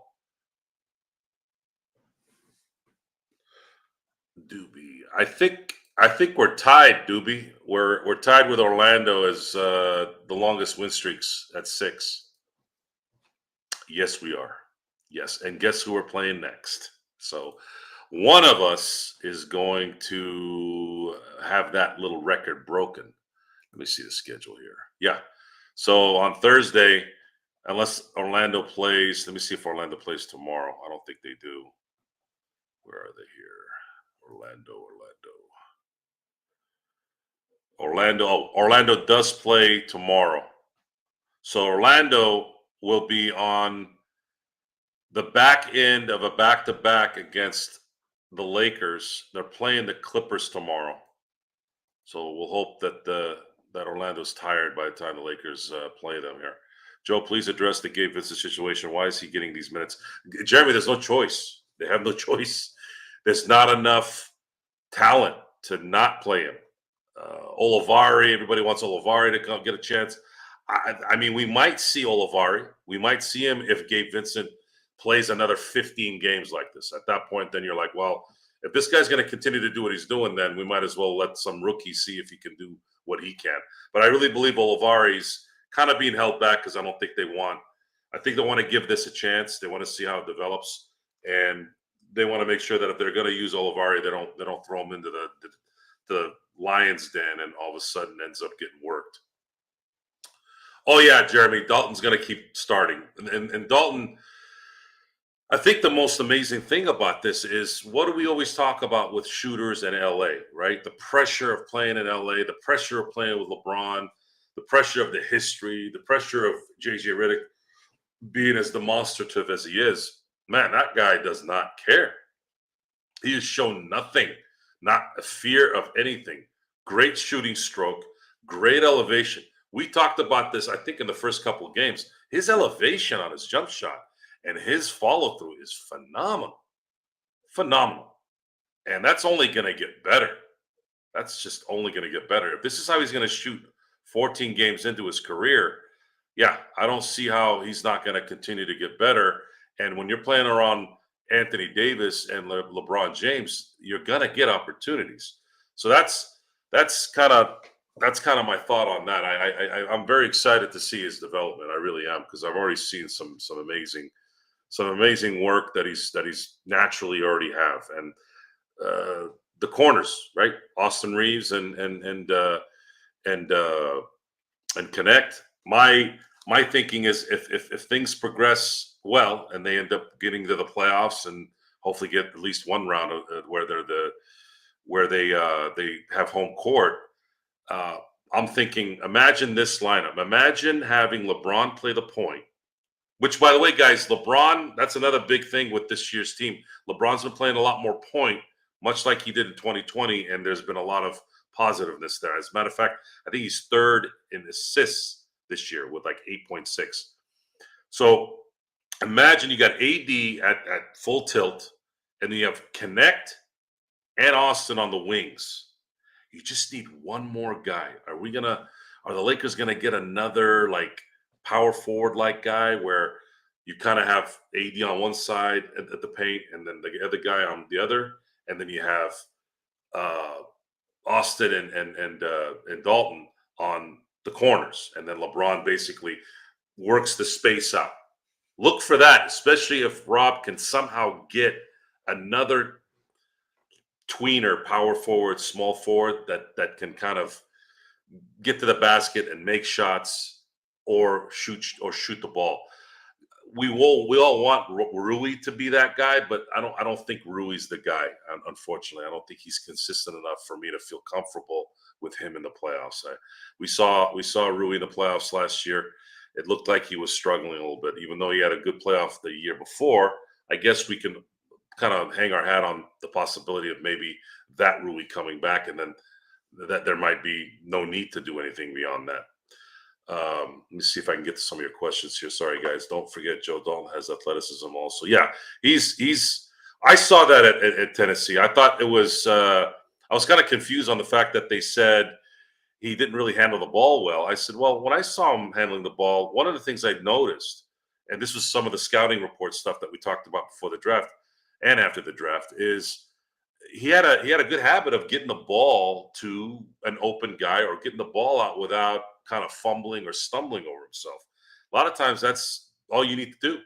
Can you drive to the basket? Can you control the ball? But then if you kind of get stuck, whether there's a real good defensive player on you or somebody traps you, can you get the ball out, not turn the ball over, or at least get the ball out at some point where you can allow whomever's getting that ball to have room to shoot or, enough room to get through a lane and get to the basket? Because a lot of times, it's not a stat that you can kind of put together, but man, I've seen so many players get the ball to guys in the worst possible position where they're not going to be able to shoot well or get to the basket. That's a big thing too. It's kind of like leading your receiver in football. If you get the ball to the receiver and they have to kind of stop to catch the ball instead of going with their stride, that little hitch can cost you first downs. It can cost you touchdowns. There's a lot of little details when you get to this level of when you get this level of like high league, NFL, NBA, where those little things really, really show themselves if you're not consistently making it happen the correct way. Let's see. Somebody asked me a football question. Let me go back to this real quick.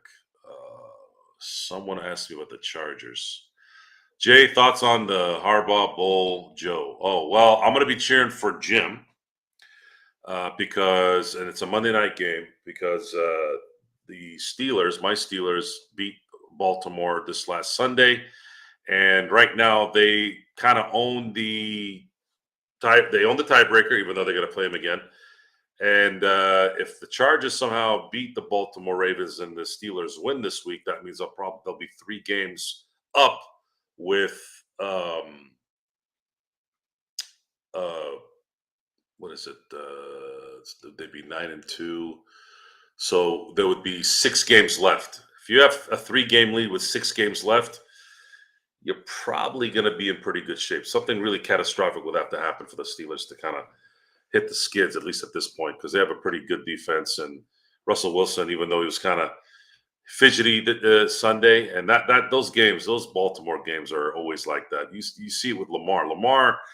Lamar is deathly afraid of the Steelers. Steelers make you hurt, folks. They make you hurt. They took out, I think, 7 or 8 Baltimore Ravens. Even Raekwon Smith just busted a hamstring because after 13 tackles, his body just broke down at that point. And those games are brutal. And it takes a certain player to get through those 60-minute games against Baltimore. And luckily, the Steelers were able to get through it. Joe, does JJ continue to start? You reckon? Are you talking about starting Dalton? Does JJ continue to start? You reckon? I'm assuming you mean Dalton. Yes, he's going to start Dalton, absolutely, because he has really no choice at this point. Wilson is a great deep thrower. I am surprised a little bit of how greatly accurate Russell Westbrook. Jesus. Sorry, Russell Wilson. How accurate Russell Wilson has been on those deep routes. It's almost like he's hit on every one. He's just dropping dimes. This last game, though, he didn't get a lot of time. The offensive line was struggling a little bit. Baltimore was really getting to the quarterback on a regular basis, so it was kind of hard to have him kind of dominate the way he'd been dominating the last few games. So where are we? Joe, question. What's up? What's up, Mark? You reckon means you think. I know what reckon means, but I didn't know what he meant. Does JJ continue to start? You reckon? Is that the best ever performance by a rookie Laker? In my time, yes. In my time watching the Lakers since 1991, that was a Kobe-esque type game where the guy just couldn't miss. It was nuts. Someone mentioned on playback, is Dalton going to be kind of like a Klay Thompson? I go, that game tonight was very Klay Thompson-esque. They have Klay Thompson in his prime was great elevation, perfect form, perfect follow through, and when you have great elevation on a shot, great form and confidence, man, my God, that is a formula for success. So if Dalton can be at the very least medium Klay Thompson, he's an all-star. It's crazy because Klay is a Hall of Famer. He'll be a Hall of Famer. But if you get medium Klay, if Connect is medium Klay, he ends up being an all-star probably. And that's a hell of a haul. That definitely probably makes up for the dud with JHS. I just wish the Lakers could have gotten something out of that draft so that they would have somebody with some depth coming into their second season. But at this point, you can't get them all. And sometimes even the great ones, even Jerry West had some draft picks in the first round that didn't pan out. So this kind of brings it back to more than even, actually, because now if Dalton's going to be this kind of player, then Rob makes up for, really, you can say he made up for the dud that he made in 2023. How far off is Rui? It's not that he's far off, Jeremy. He's just who he is too. He's dependable. He's a good chemistry guy. He does things well. You know, he can score and make shots and move around and kind of stunt to the basket and get the ball into the rim and make the shot. But it's not I feel like he's good. Let's say 4 games a week. He's good for 2 games. And then the other 2 games are just like, kind of lackluster. And that's okay. You know, I guess that's fine. It could be worse. Could be like D'Angelo or Gabe or Max. But, you know, I don't know. Maybe if Rui gets back after maybe 50 games, 60 games, he you know, you got Connect and Reeves continuing to be what they're doing. AD is playing at MVP level and LeBron is still doing what he's doing. At that point, maybe you don't need him to be like a notch better. Just kind of be who you are and then go ahead and you know, see if that's something that you can run with when you get deep into the playoffs. Ideally, I think I'd love to see if there would be a package for Rui and D'Lo. Rui would be the talent that would go back, and then of course D'Lo would be an expiring contract, and then 2 protected first-round picks, well protected first-round picks. Although I think the CBA won't allow protection. I think on the 29 pick. I think that's probably why Rob has been hesitant to trade that. I have to look at it again. The CBA is the new CBA has got me all flustered. I don't know what the hell. Everything's been negative with that damn CBA. Everything I read is like, well, they can't do this and they can't do that. So I really don't know exactly the particulars of that. And a lot of times you'll end up finding out of things you didn't know, even though you thought you knew. And that's kind of where I stand on that. I don't know. We're going to have to wait till after December 15th. And of course, until as far as February to see what happens there. Joe just wanted to say you were missed in the last game, mate. Jeremy, look, there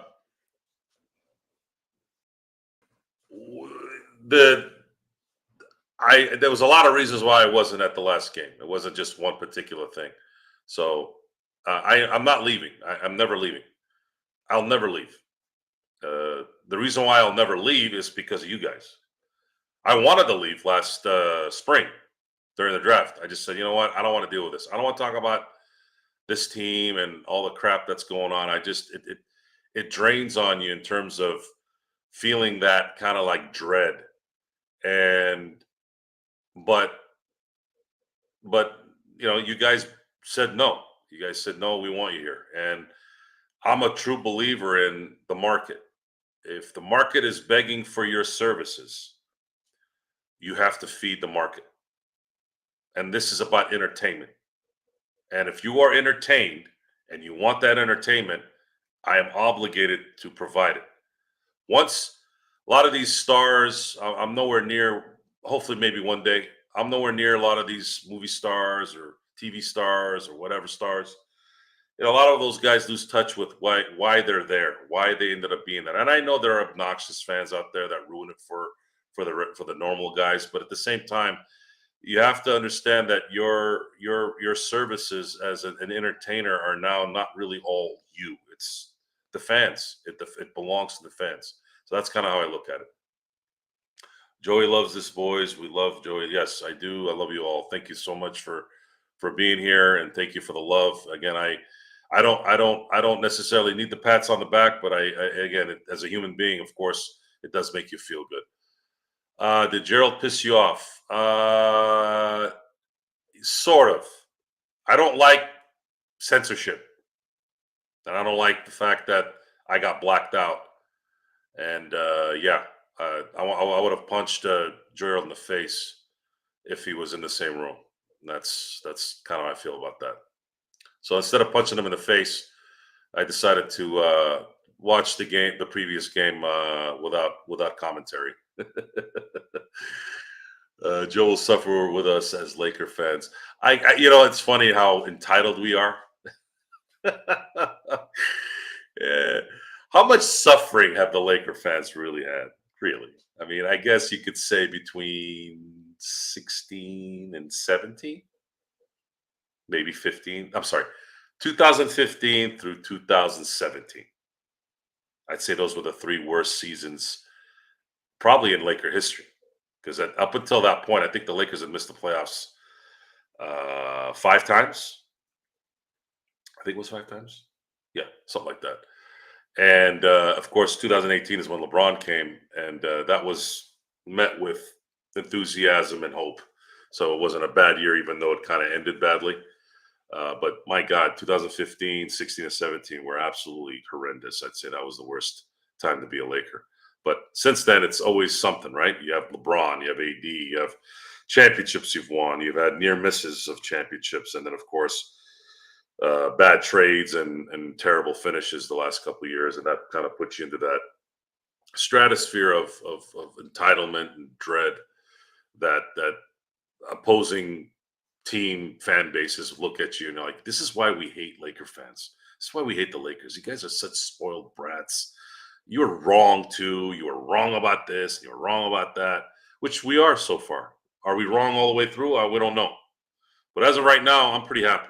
I'll be honest. 10-4. I think it's a hell of a start. It's an absolute hell of a start. A lot better than what it was last year. I'll tell you that. And I just want them to not burn out. And tonight's game, 34 minutes is great, guys. 34 minutes is great. But not having guys like Gabe, Max, and D'Angelo kind of pulling their weight, that's why this thing got away from them. If those guys could just kind of contribute a little bit, you won't have the opposing team doing what they did towards the end. And it's not just Utah; it happens all the time. It's just the NBA is different now. No one lays down in the fourth quarter anymore. They just keep going. They'll shoot threes until they start getting on heaters, and they will. Doesn't matter if it's Utah, if it's Washington Wizards. Doesn't matter. NBA all have pretty much the same blueprint now. Shoot threes until you miss. That's it. That's pretty much what it is. Lakers haven't suffered what we talking about. Go ask. Yeah, man. I can only imagine what a Washington Wizard has to go through. They haven't won a championship since 1978, and they had all their great players pretty much in that decade, and no one really remembers them. Yeah, I'm sorry. It's just what it is. Wes Unseld is their Michael Jordan, and that's it. That's all they got. Since then, they had one good year, I think, that I can remember with John Wall. Another good year. Of course, they got bounced in the first round in 90. What was it? One of the years in the 90s with Chris Webber.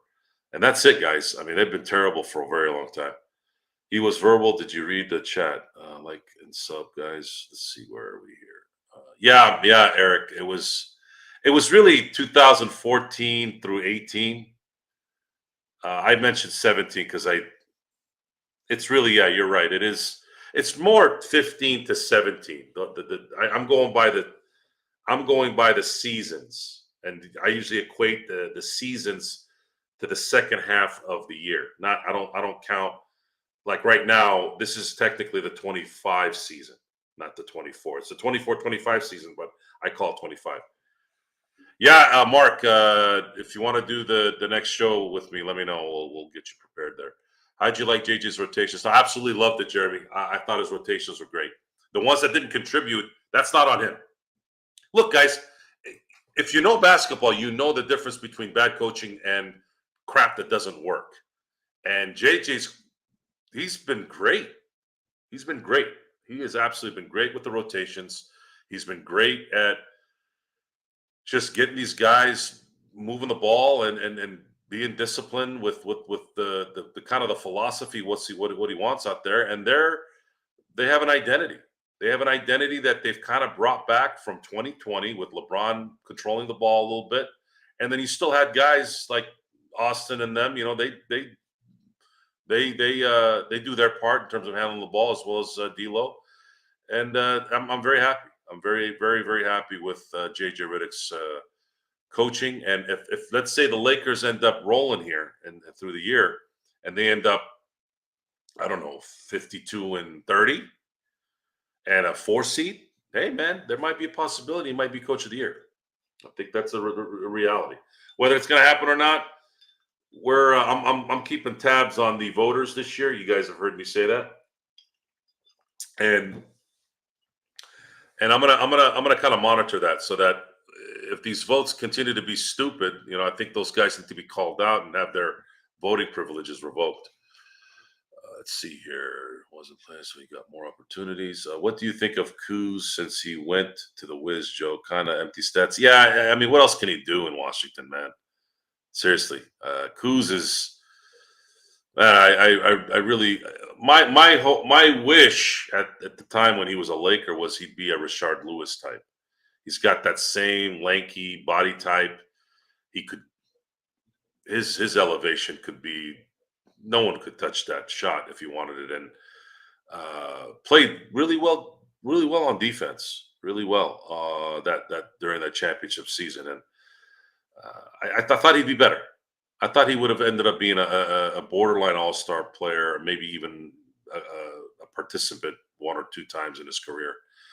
But I don't know. I don't know why Kuz has not gotten better at shooting. If I was him, I would have told him, hey man, look, you got to get into that Kobe regimen of shooting. You got to shoot 1,000 a day and get that thing down to a science.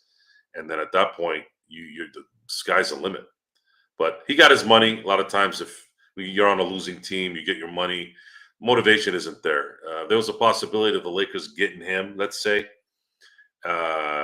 with this team and not giving up the mainstays and not giving up a lot of draft capital, maybe one protected one. I wouldn't mind bringing him back. I think it'd be worth a shot to see if he could play with this particular setup. Joe, you really tripping about the JJ take next month? You gonna eat that up?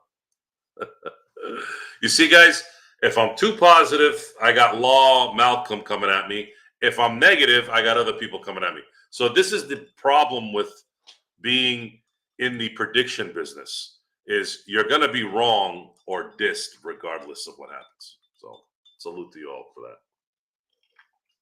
What do you want me to do, Law? What do you want me to do? They're winning. You want me to just keep talking about what's going to happen next month? I could be dead tomorrow for all I know. I'm not worried about next month. Not really. I mean, I have to pay attention to the deadline here in about, 26 days? The deadline as in being able to trade after December 15th. But I'm not going to worry about that. I'm going to focus on, we said this, I'm going to focus on each game. Each game, enjoy each game, let each game dictate what's going on that day, that evening, and call and just roll it that way. Otherwise, you're going to go nuts. If I sit here and I say, oh my God, what are we going to be by February? Are we going to be a 4th seed? Are we going to be a 2nd seed? Worrying about something like that in an 82-game season is a waste of energy. It's a waste of energy. The only time that would have made sense is if there was maybe a championship that was won, and you kind of already have a ready-made team for the repeat, and then now you're thinking, okay, so if they can just make sure that they don't put out too much energy and get to the deadline feeling feeling good, but they got this, this last kind of quarter or last third of the season to go, then you can kind of step on it. Like those days aren't really here anymore. This team has to win now because they can't get themselves in the same position that they got themselves in the last couple of years, where they get to the All-Star break and then they put their foot down onto the pedal, the gas pedal, and then they run, and then they run out of gas a little bit towards the end. You don't want that. Let's see, where are we? Just dropping by to say that what Zangerstein, where have you been? Where has Z been? Z, we gotta have you on the show. I haven't heard your voice in what, 6 months now? More than that. You gotta come back on the show, Z. I'm well. I'd forgotten you. You've been gone for a while. I haven't seen you type anything. Yeah, Vando is needed. I don't until I can trust Vando, I'm not gonna trust him. I feel like a guy who's never available is someone I can never trust. Well, that's good. Busy's good. Busy's good. Busy means hopefully you're increasing your resources and making sure your lifestyle is good. So salute to that. Joe, what's up, brother? I was waiting here. I was freaking waiting here for like 7 minutes. And I was saying Joe, but I don't know if you can hear me. So because I'm in backstage. Well, I'm not in charge of the studio right now. I came in as a participant, so I didn't see it. Did Gerald finally see you? Yeah. No, Gerald just messaged me on the private. No, it's all good, Gerald. No need to apologize. I'm just happy to be here with you, Gerald. I said Gerald and Joe in one. That's crazy. I'm just happy to be here with you, Joe. What's up, brother? Oh, good to see you again. Jay Bay asked, Rashard Lewis is a great comparison. I was expecting him to be like a Danny Granger type of scorer. That's a good one too. Unfortunately, Danny got injured a lot and it kind of derailed his career. Hey Joe, would you think is the good who do you think? I still think he's a Bogdanovich. Ooh. That was my comp. I think that there's a possibility of him comfortably being that guy. And his ceiling right now, based off of what we're watching, I mean, somebody mentioned it, Klay Thompson. And Klay Thompson was picked 11th in the draft. I believe it was in 2011. So he wasn't a top 3 pick, top 5 pick. He was picked kind of late. And I'm not trying to thrust this pressure on him, of course, but you're looking at Connect opinion based off what I've seen so far. He looks like a Bogdan clone. And with the ceiling of possibly being a medium Klay Thompson. That's kind of where I stand on that. JJ Redick. He could be a better version of JJ Redick. I'll be honest with you. JJ Redick is small. Dalton has actually some size, which is why he could be a better version of JJ Redick. And I think he can probably, to your bogey point, he could put it on the floor a lot better. Yeah, Xbox, you already know feed Lud. I love this feed. I love sleeping in this feed right here. Nice little comfort. Yeah, I got my hoodie too. It's hoodie time. It's starting to get a little colder at night. It is starting to get a little cold. It's heck cold out here right now. Yeah. Desmond Bane. Ooh, Desmond Bane's really fucking good. I'm gonna be honest. I know the NBA is positionless, but Desmond's more of a guard. He's more of a scoring guard. Connect is a quintessential small forward. So as far as the shooting ability, sure, but I think Connect is a bigger player than Bane, and I think his game is more spread out versus Bane can kind of play a little more one-on-one, create space and make shots as well as hit open shots as a floater. Similar to Duncan Robinson from the Heat. Yeah, Duncan Robinson's. It's weird. I had somebody say something about Duncan Robinson before Connect started playing this year. I said, yeah, Duncan Robinson wouldn't be bad, but I don't know. Duncan Robinson is good, but he's kind of inconsistent. I don't see Connect being someone down the road that would be inconsistent. Not from what I've seen. Kyle Korver, Man, you guys are bringing out good ones. Sure, from a shooting standpoint, hell, man, you Lakers get a Kyle Korver for the next 10 years at 17. Hell yeah, I'm down with that. That'll work. Joe, thoughts on Connect being more impactful than Reeves? Yes, I think he can because he's a better shooter than Reeves. Much better shooter. And he can get on a run. And this isn't the first time tonight where he can get on a run. There's been hints of him going on a run. It's just tonight he had a career run where he just wasn't missing. It was phenomenal watching those shots. It was like every time I saw the ball go up, I'm like, this sucker's going in, and it would. Mike Miller, again, another good one. Mark, that's a hell of a good one. Yeah, man. I mean, shoot, Lakers hit on this one, man. This guy doesn't get injured. This guy's going to be a Laker for a decade unless there's a franchise player that they can get for him, and then that'll help too. Joe, I was gonna say something. I was gonna say about Reeves and Dalton Connect. Did you notice today how, I mean, they both have the same racial descent, so that we know. What was your quote? Of darker descent, right? Of darker descent, is that what you? Yes. You mean of lighter? Of lighter, exactly, right. So Connect and Reeves. You guys are obsessed with that skin color, aren't you? But look, they have the white on white. We love to see it. They have similar the similar like body type. If you were just like looking at them, right, like similar body type. And then today, if you looked at it, Austin Reeves was wearing the leg sleeve on the full black leg sleeve on his right leg, and Connect was wearing a full black left leg sleeve on his left leg. So them boys definitely planned that. Mm-hmm. I really didn't pay attention. I really didn't pay attention, and the whiteness is incidental to me. Incidental? Yeah, I don't pay attention to that. Everybody loves a white boy hooper, Joe. Come on now. Well, you all got to start getting out of that mindset because the white boys are coming, and they're coming. White boys are coming.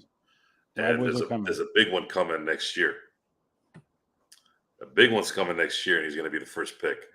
He's going to come out of Duke, and that one has attitude too. By the way, that boy. And I heard he got a younger white boy. I heard he got a younger white boy up there with him too. Well, it's I don't know, man. Maybe the NBA is starting to revert back to the 50s and 60s, man. I don't know, though. Yeah. Well, I've been talking about baseball in general about that. I talked to a few friends of mine. Mookie Betts in last year's All-Star game had a shirt promoting more black kids in America to play baseball, and a lot of that is attributed to the fact that kids. There's two reasons why. Number one, kids are identifying more with NFL players and NBA players. The other thing is travel ball is squeezing out the regular family from their kids being able to play. So travel ball is very expensive, and a lot of low income, middle class families can't afford it, and it's just what it is. And that's I think that attributes to it. And then a lot of the resources are going towards the Dominican areas, and now Japan's playing. Japan might end up being on par with the Caribbean, outlets. So it's going to be even harder. I think I had a friend of mine send me a link where you'll have 1,000 minor league players, and the only one will make it through those 1,000. I mean, it's the funneling is small. I have a friend that was his name's Armani Smith. You can look him up. He was pretty good at baseball in high school, and he got drafted, right? And this was like right out of high school. And I don't, like I said, I don't really care about any sport but basketball. And I'm like, damn, this guy got freaking drafted. Like, that's crazy. And then come to find out, like, years later, homie is still not. I mean, I'm not hating on him, but homie is still not on the major league team. But because of what you said, like, there's just hella different levels, and he probably got drafted to the minor league or something like that. Baseball is a very interesting sport. I mean, you know what? It's the fact that you have players that can hit a ball that is coming straight at them and then moving 18 inches this way in a Last blink of an second. eye, if that. These guys are anticipating and guessing based off of information that they study or that the analytics study for them and then show them before they go to the plate. It's I don't think baseball players get enough credit for how unbelievably freakish their hand-eye coordination is. Yes, and you know what else they don't get credit for? Also, just being at least high level baseball players, just being straight up like athletes. Like I remember when I was in college, the baseball team had came and they were like playing pickup basketball with us for a little bit, and there was some players on that team that was easily dunking. Like I'm talking like not a rim grazer, like they're getting up there. And I'm looking at them like, damn, I've been playing basketball my whole life and I'm over here barely getting rim grazers. So yeah, I got to give respect to my athletic baseball players. But regardless to say, still the easiest sport of all, in my opinion. Brian, I don't think Connect is Brett Berry or Thunder Dan. Not even close. Brent Berry, the Berry brothers, they went to my high school. Dan Marley was huge. Dalton isn't as big as Dan Marley, and Brent Berry was lanky and he was athletic and could kind of get to the rim, but not. I wouldn't comp Connect on either one of those guys. I think you guys are still obsessed with the color on the skin. You guys got to pick some of the brothers.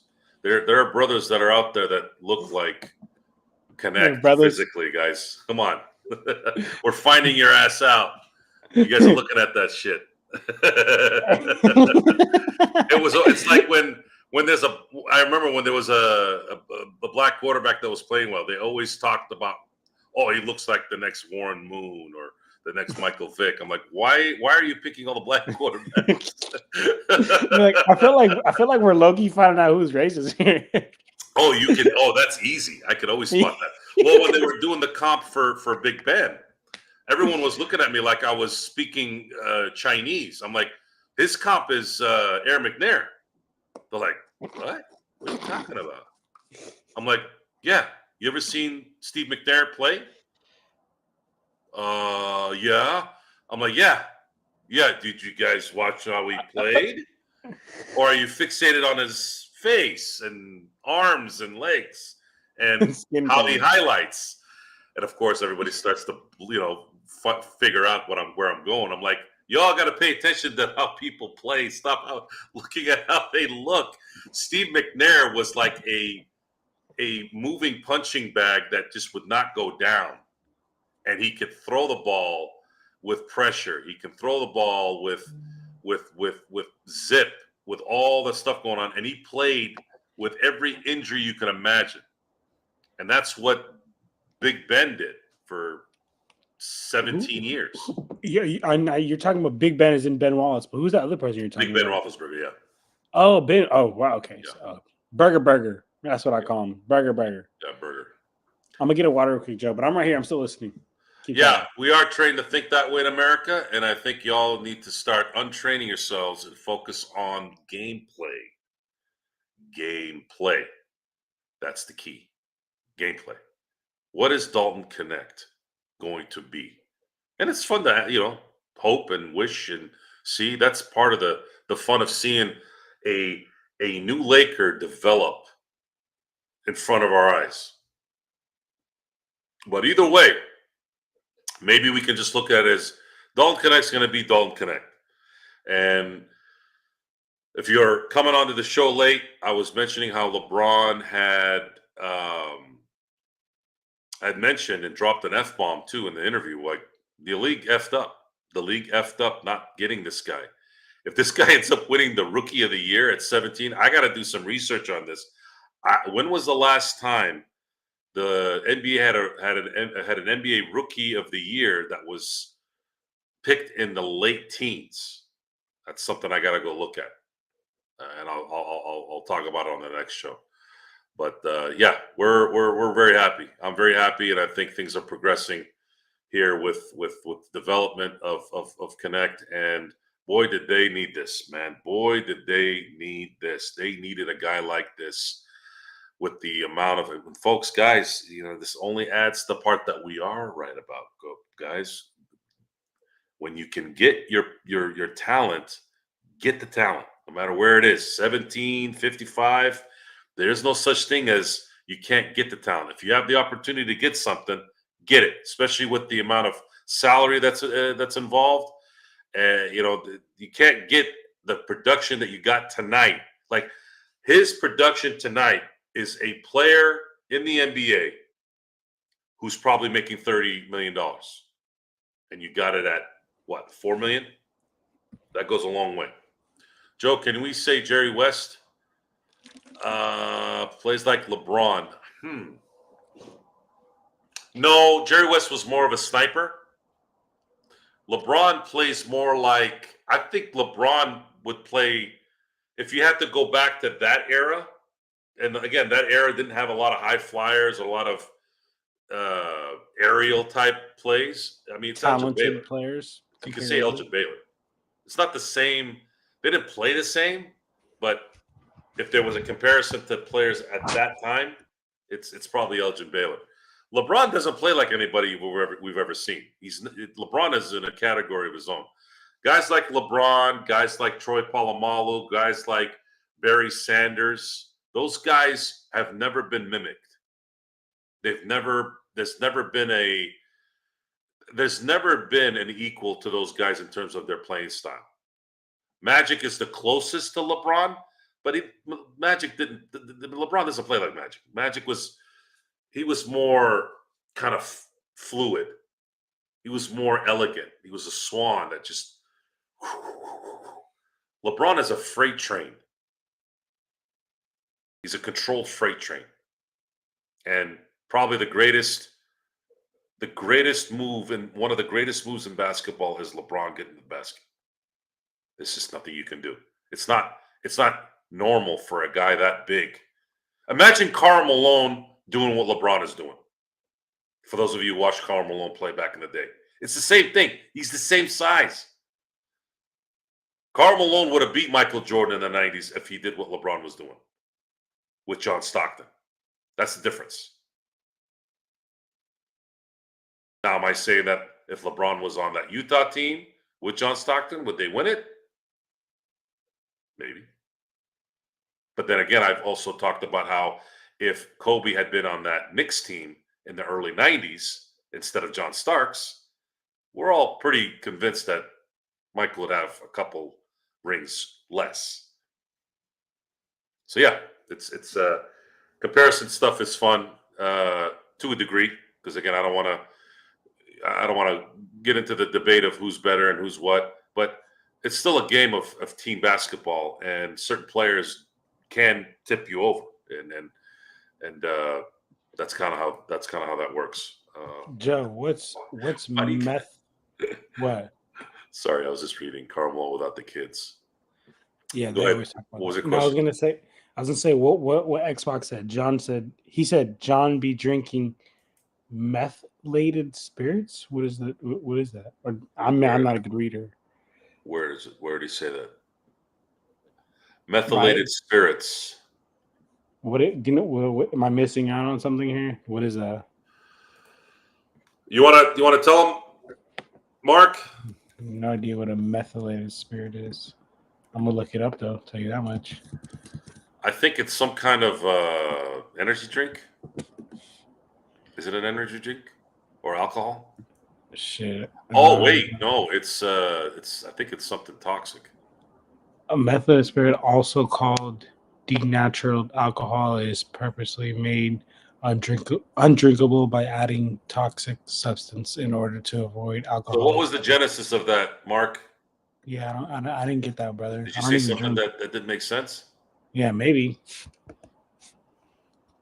I'm joking.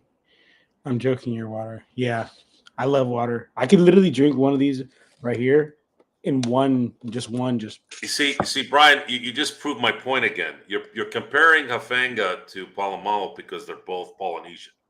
Come on, man. Come on. Come on. What did I just say? So Brian's the racist in the room. Just kidding. There's no one. I've never seen anybody. I always called Palomalo the Barry Sanders of safeties. I've never seen anyone play like that guy. I haven't seen it before and since.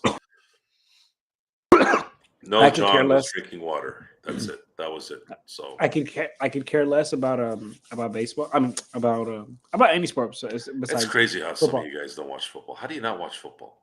Dude, I watch basketball. It's the greatest sport ever created. Basketball's great. Don't get me wrong, but football is different. No, football is. I can't. It's football is what sport can you play where you can end lives and not get arrested? Why would you want to do that? Because it's fun. Why? I would way rather just cross somebody over, Joe. There's nothing better. Did you see the play this last Sunday? TJ Watt tackling Derrick Henry. You know how big Derrick Henry is? I didn't see that. But Derrick Henry is 6'4", 260 pounds. I'll tackle that motherfucker's ankles. No. TJ tackled him in his chest, and he went down like cards. Listen, my thing is, look, why in the? I think I already gave my spiel about this. Look, football players, Joe, all offseason, they are working out with one purpose. That's to fucking hit you. All basketball players, all offseason, they're not working out with the purpose of hitting you. They're working out with the purpose of getting better. And you know what? They're going to get stronger. They're going to get bigger. And if they hit you on the way to the hoop, so be it. My fault. It was an accident. But football players, all offseason, this guy is probably in his weight room thinking like, oh yeah, I'm gonna fuck this up when I see him. Like, what? Why would I want to play that sport? It's a crazy man sport. But what did Robert say though? Well, that's what happens. Most basketball players are basketball players because they don't like contact. Same with baseball. But NBA is awesome, but so is the NFL and MLB. Yeah, $7,000. I'm with you.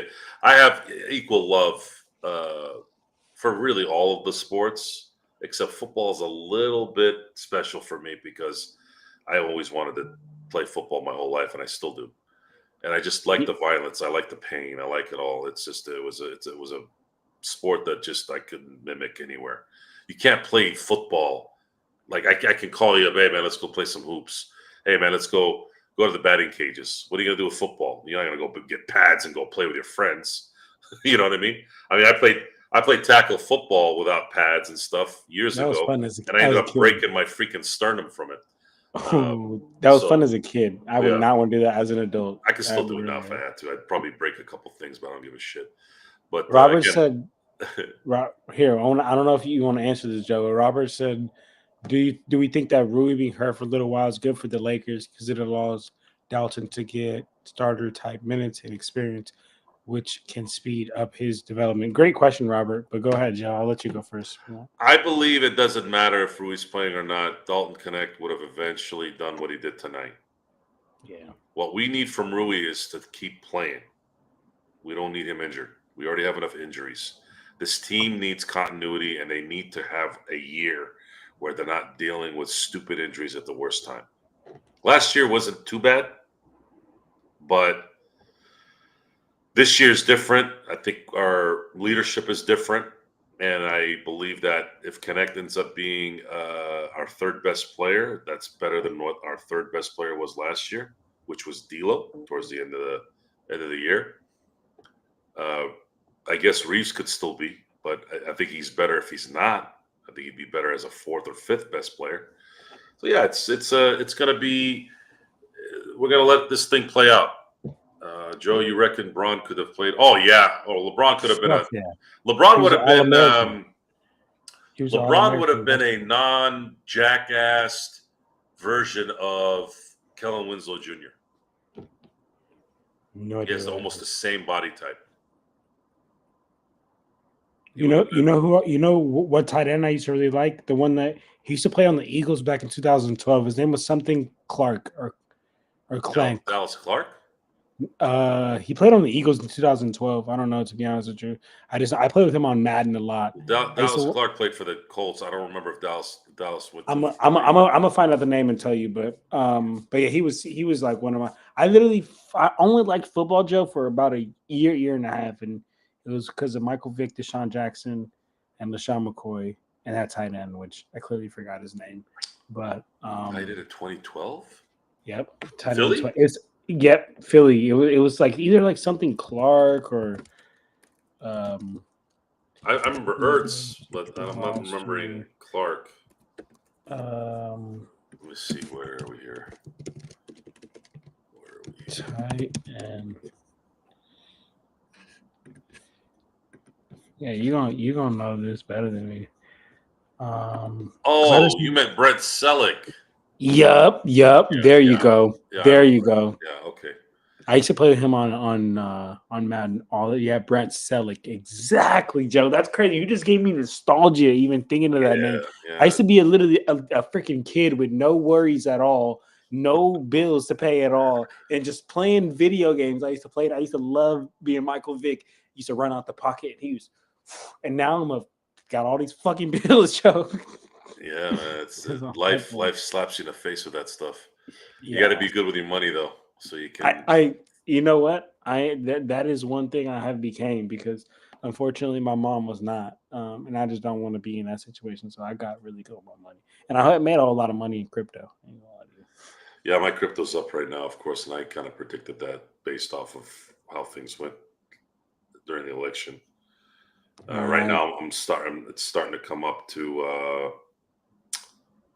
I had a total balance 2 weeks ago that was sitting at like $5,000. Now it's almost to 11.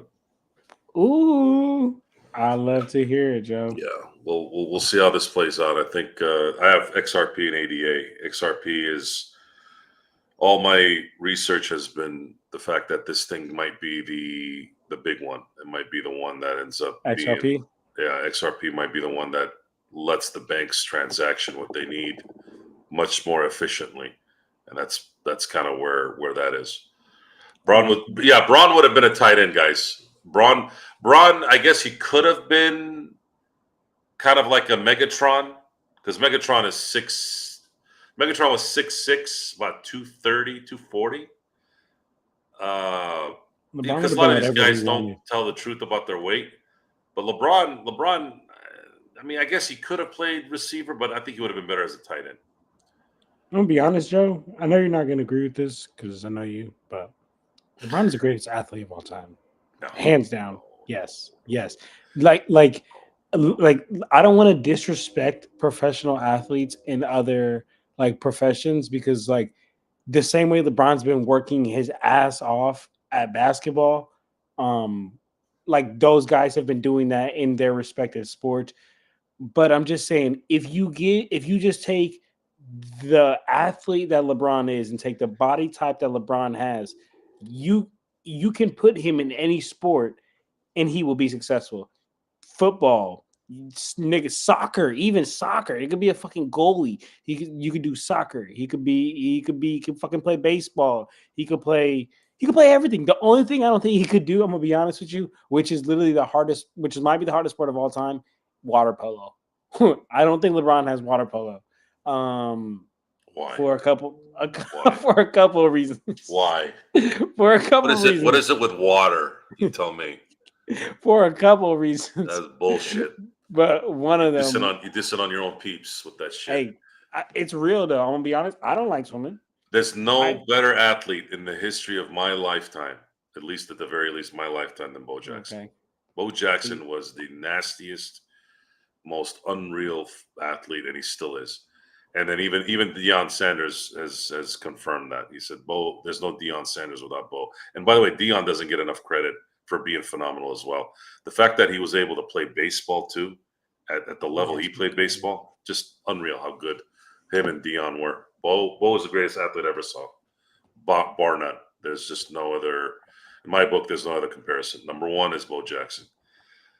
But as far as his when you factor in the accomplishments Mm-hmm. and everything all put together, yeah, you can say that at least Braun is the best athlete of his era. I think he's number one. It's not Steph. It's not Durant. I've never looked at Durant, and I've never looked at Steph as being above LeBron, even when they were winning championships. It's just not. You know what's yes, Brian. Black folks. That's bullshit, by the way. That's a myth. Yeah, I'm sure.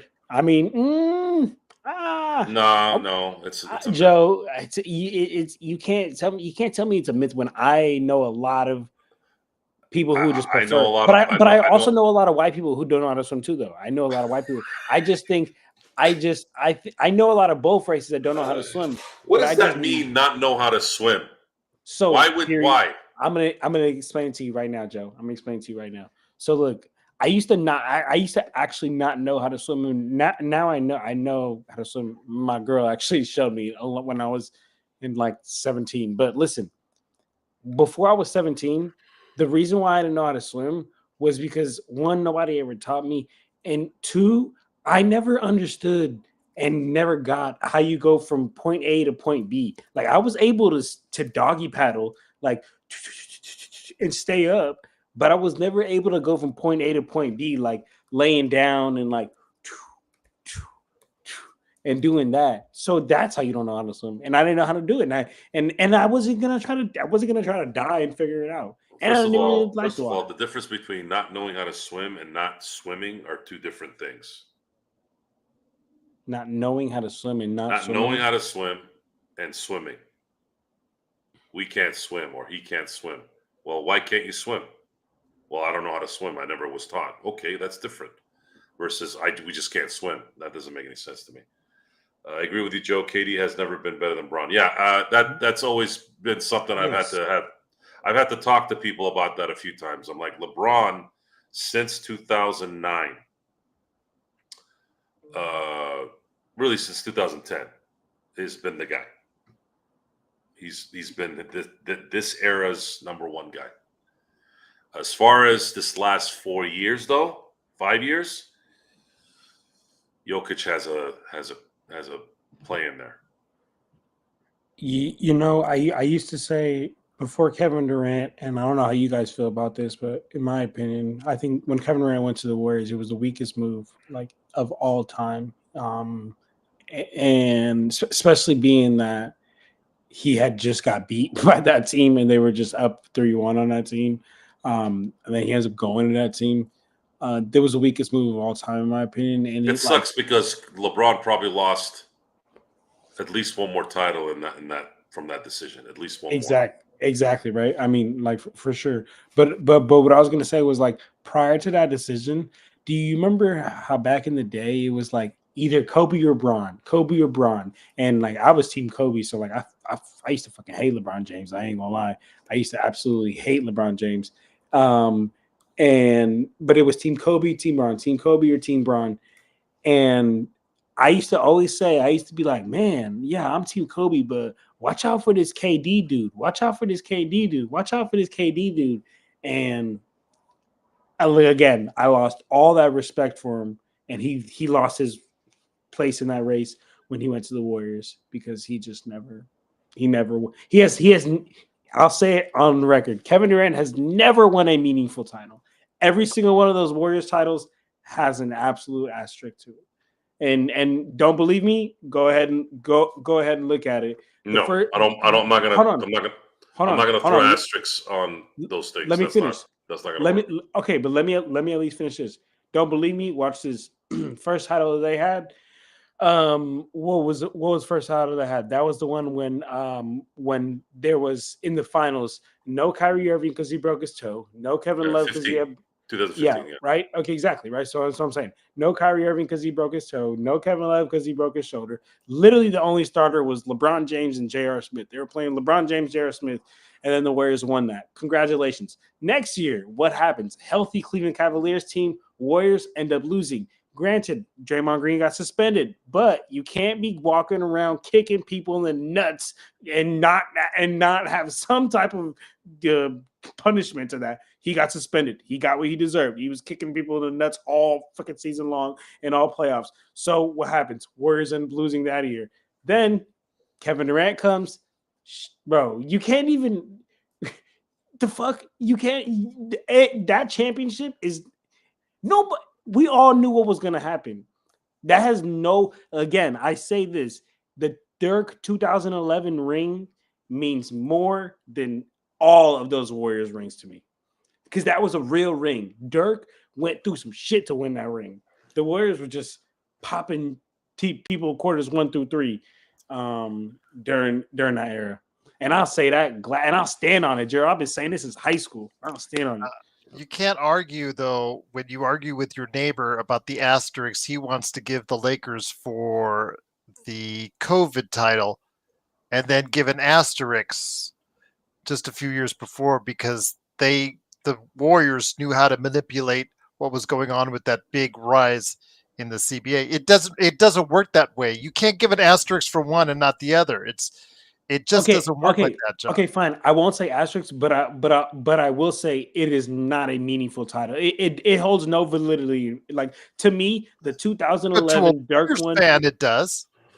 Okay, that's fine. If you just like the are Lakers okay, fan, if you are okay with that, I know. But I'm just saying the Lakers are the same boat as the Warriors because to everybody else outside of Lakersville, they don't see the bubble championship as a real title.